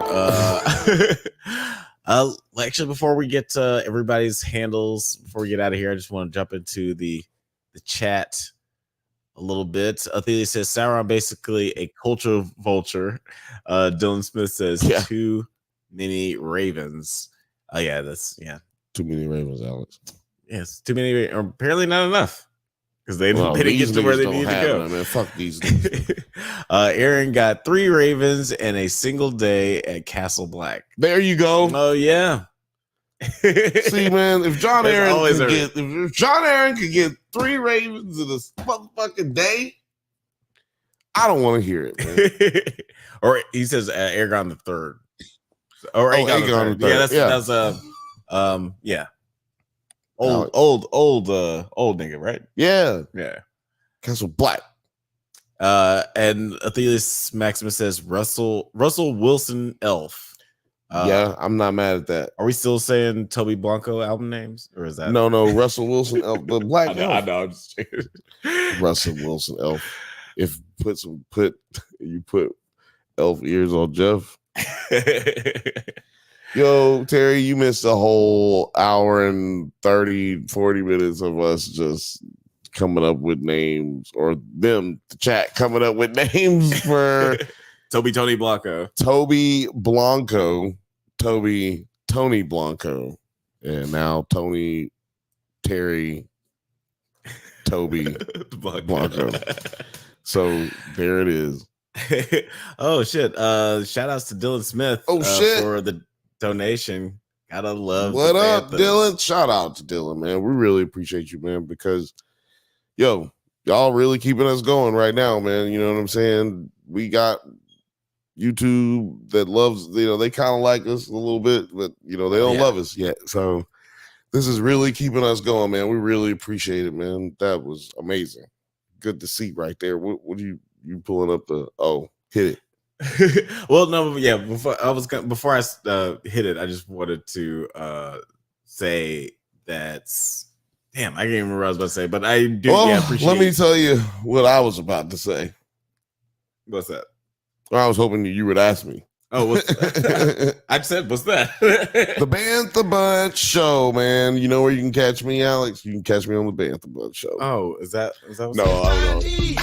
There you go. That's what I was hoping you'd ask me. Is like, where can you find me? But you know what?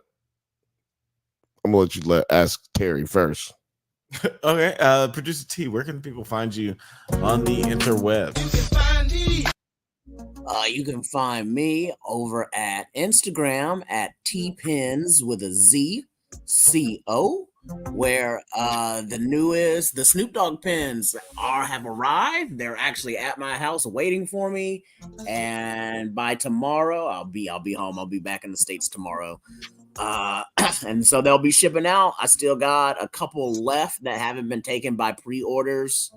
So if you want to get them, I'd say get them before this weekend, because I do have a show out in Boulder called the Craft Festival over at oh my god, I can't think of the name of the brewing company, but just look up Craft Festival for Boulder, Colorado, and I'll be there in person vending pins, and I'll have some of the original pins plus the new Snoop Dogg pins, and I'm pretty sure they're gonna sell out this weekend. So make those pre-orders before Sunday happens. Yeah, get that money, get that goddamn money.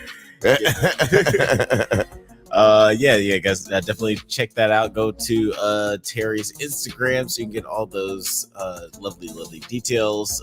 Dylan, appreciate you for being so active in the chat. Fifth Bantha says I'm checking my mail for mine every day. You should have them by next week, because Thursday I'll be hitting up the mailbox, and I'll be at the post office. That's their favorite person in the world, sending all the packages. There it is. So y'all get your package hand dropped. Yeah, it's gonna have Terry's fingerprints on it and everything. That's right. Smell like it. It's gonna smell like his lotion. Right? It's gonna smell like weed. I guarantee you. As soon as I get home, I'm lighting up so much fucking flour in my office where everything is kept. So. But what about you, Bill? Where can the people find you on the interwebs? Oh, Alex. You can find me on every Thursday, 7 p.m. Pacific time. 7 p.m. Pacific time, more like 7:15 p.m. Pacific time on the Bantha Bunch Show. Every Thursday, like I said, this Thursday we're going to be talking Crazy Chimp. We're going to be talking Chaos on Netflix, and we're also going to be talking Terminator. What's the new Terminator Zero? Terminator Zero this Thursday. I just started that first episode, and I think it's so funny because right before that show came out, there was a post on Reddit, and they were like, if you got handed the reins to the Terminator series, what would you do? And like my unironic response was, man, anime's fucking popular. They gave me Terminator. I would turn that shit into anime. And since it's the anime, I'd write about a Japanese company that had their own AI program. I watched that first episode. I was like, holy shit.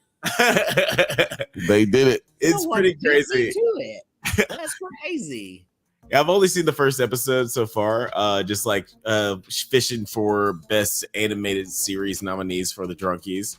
And yeah, I was like, oh man, this is actually pretty rad. Like, Good night. The way they're going with this. Good night, Phil. So blown away. Good night, Film Age.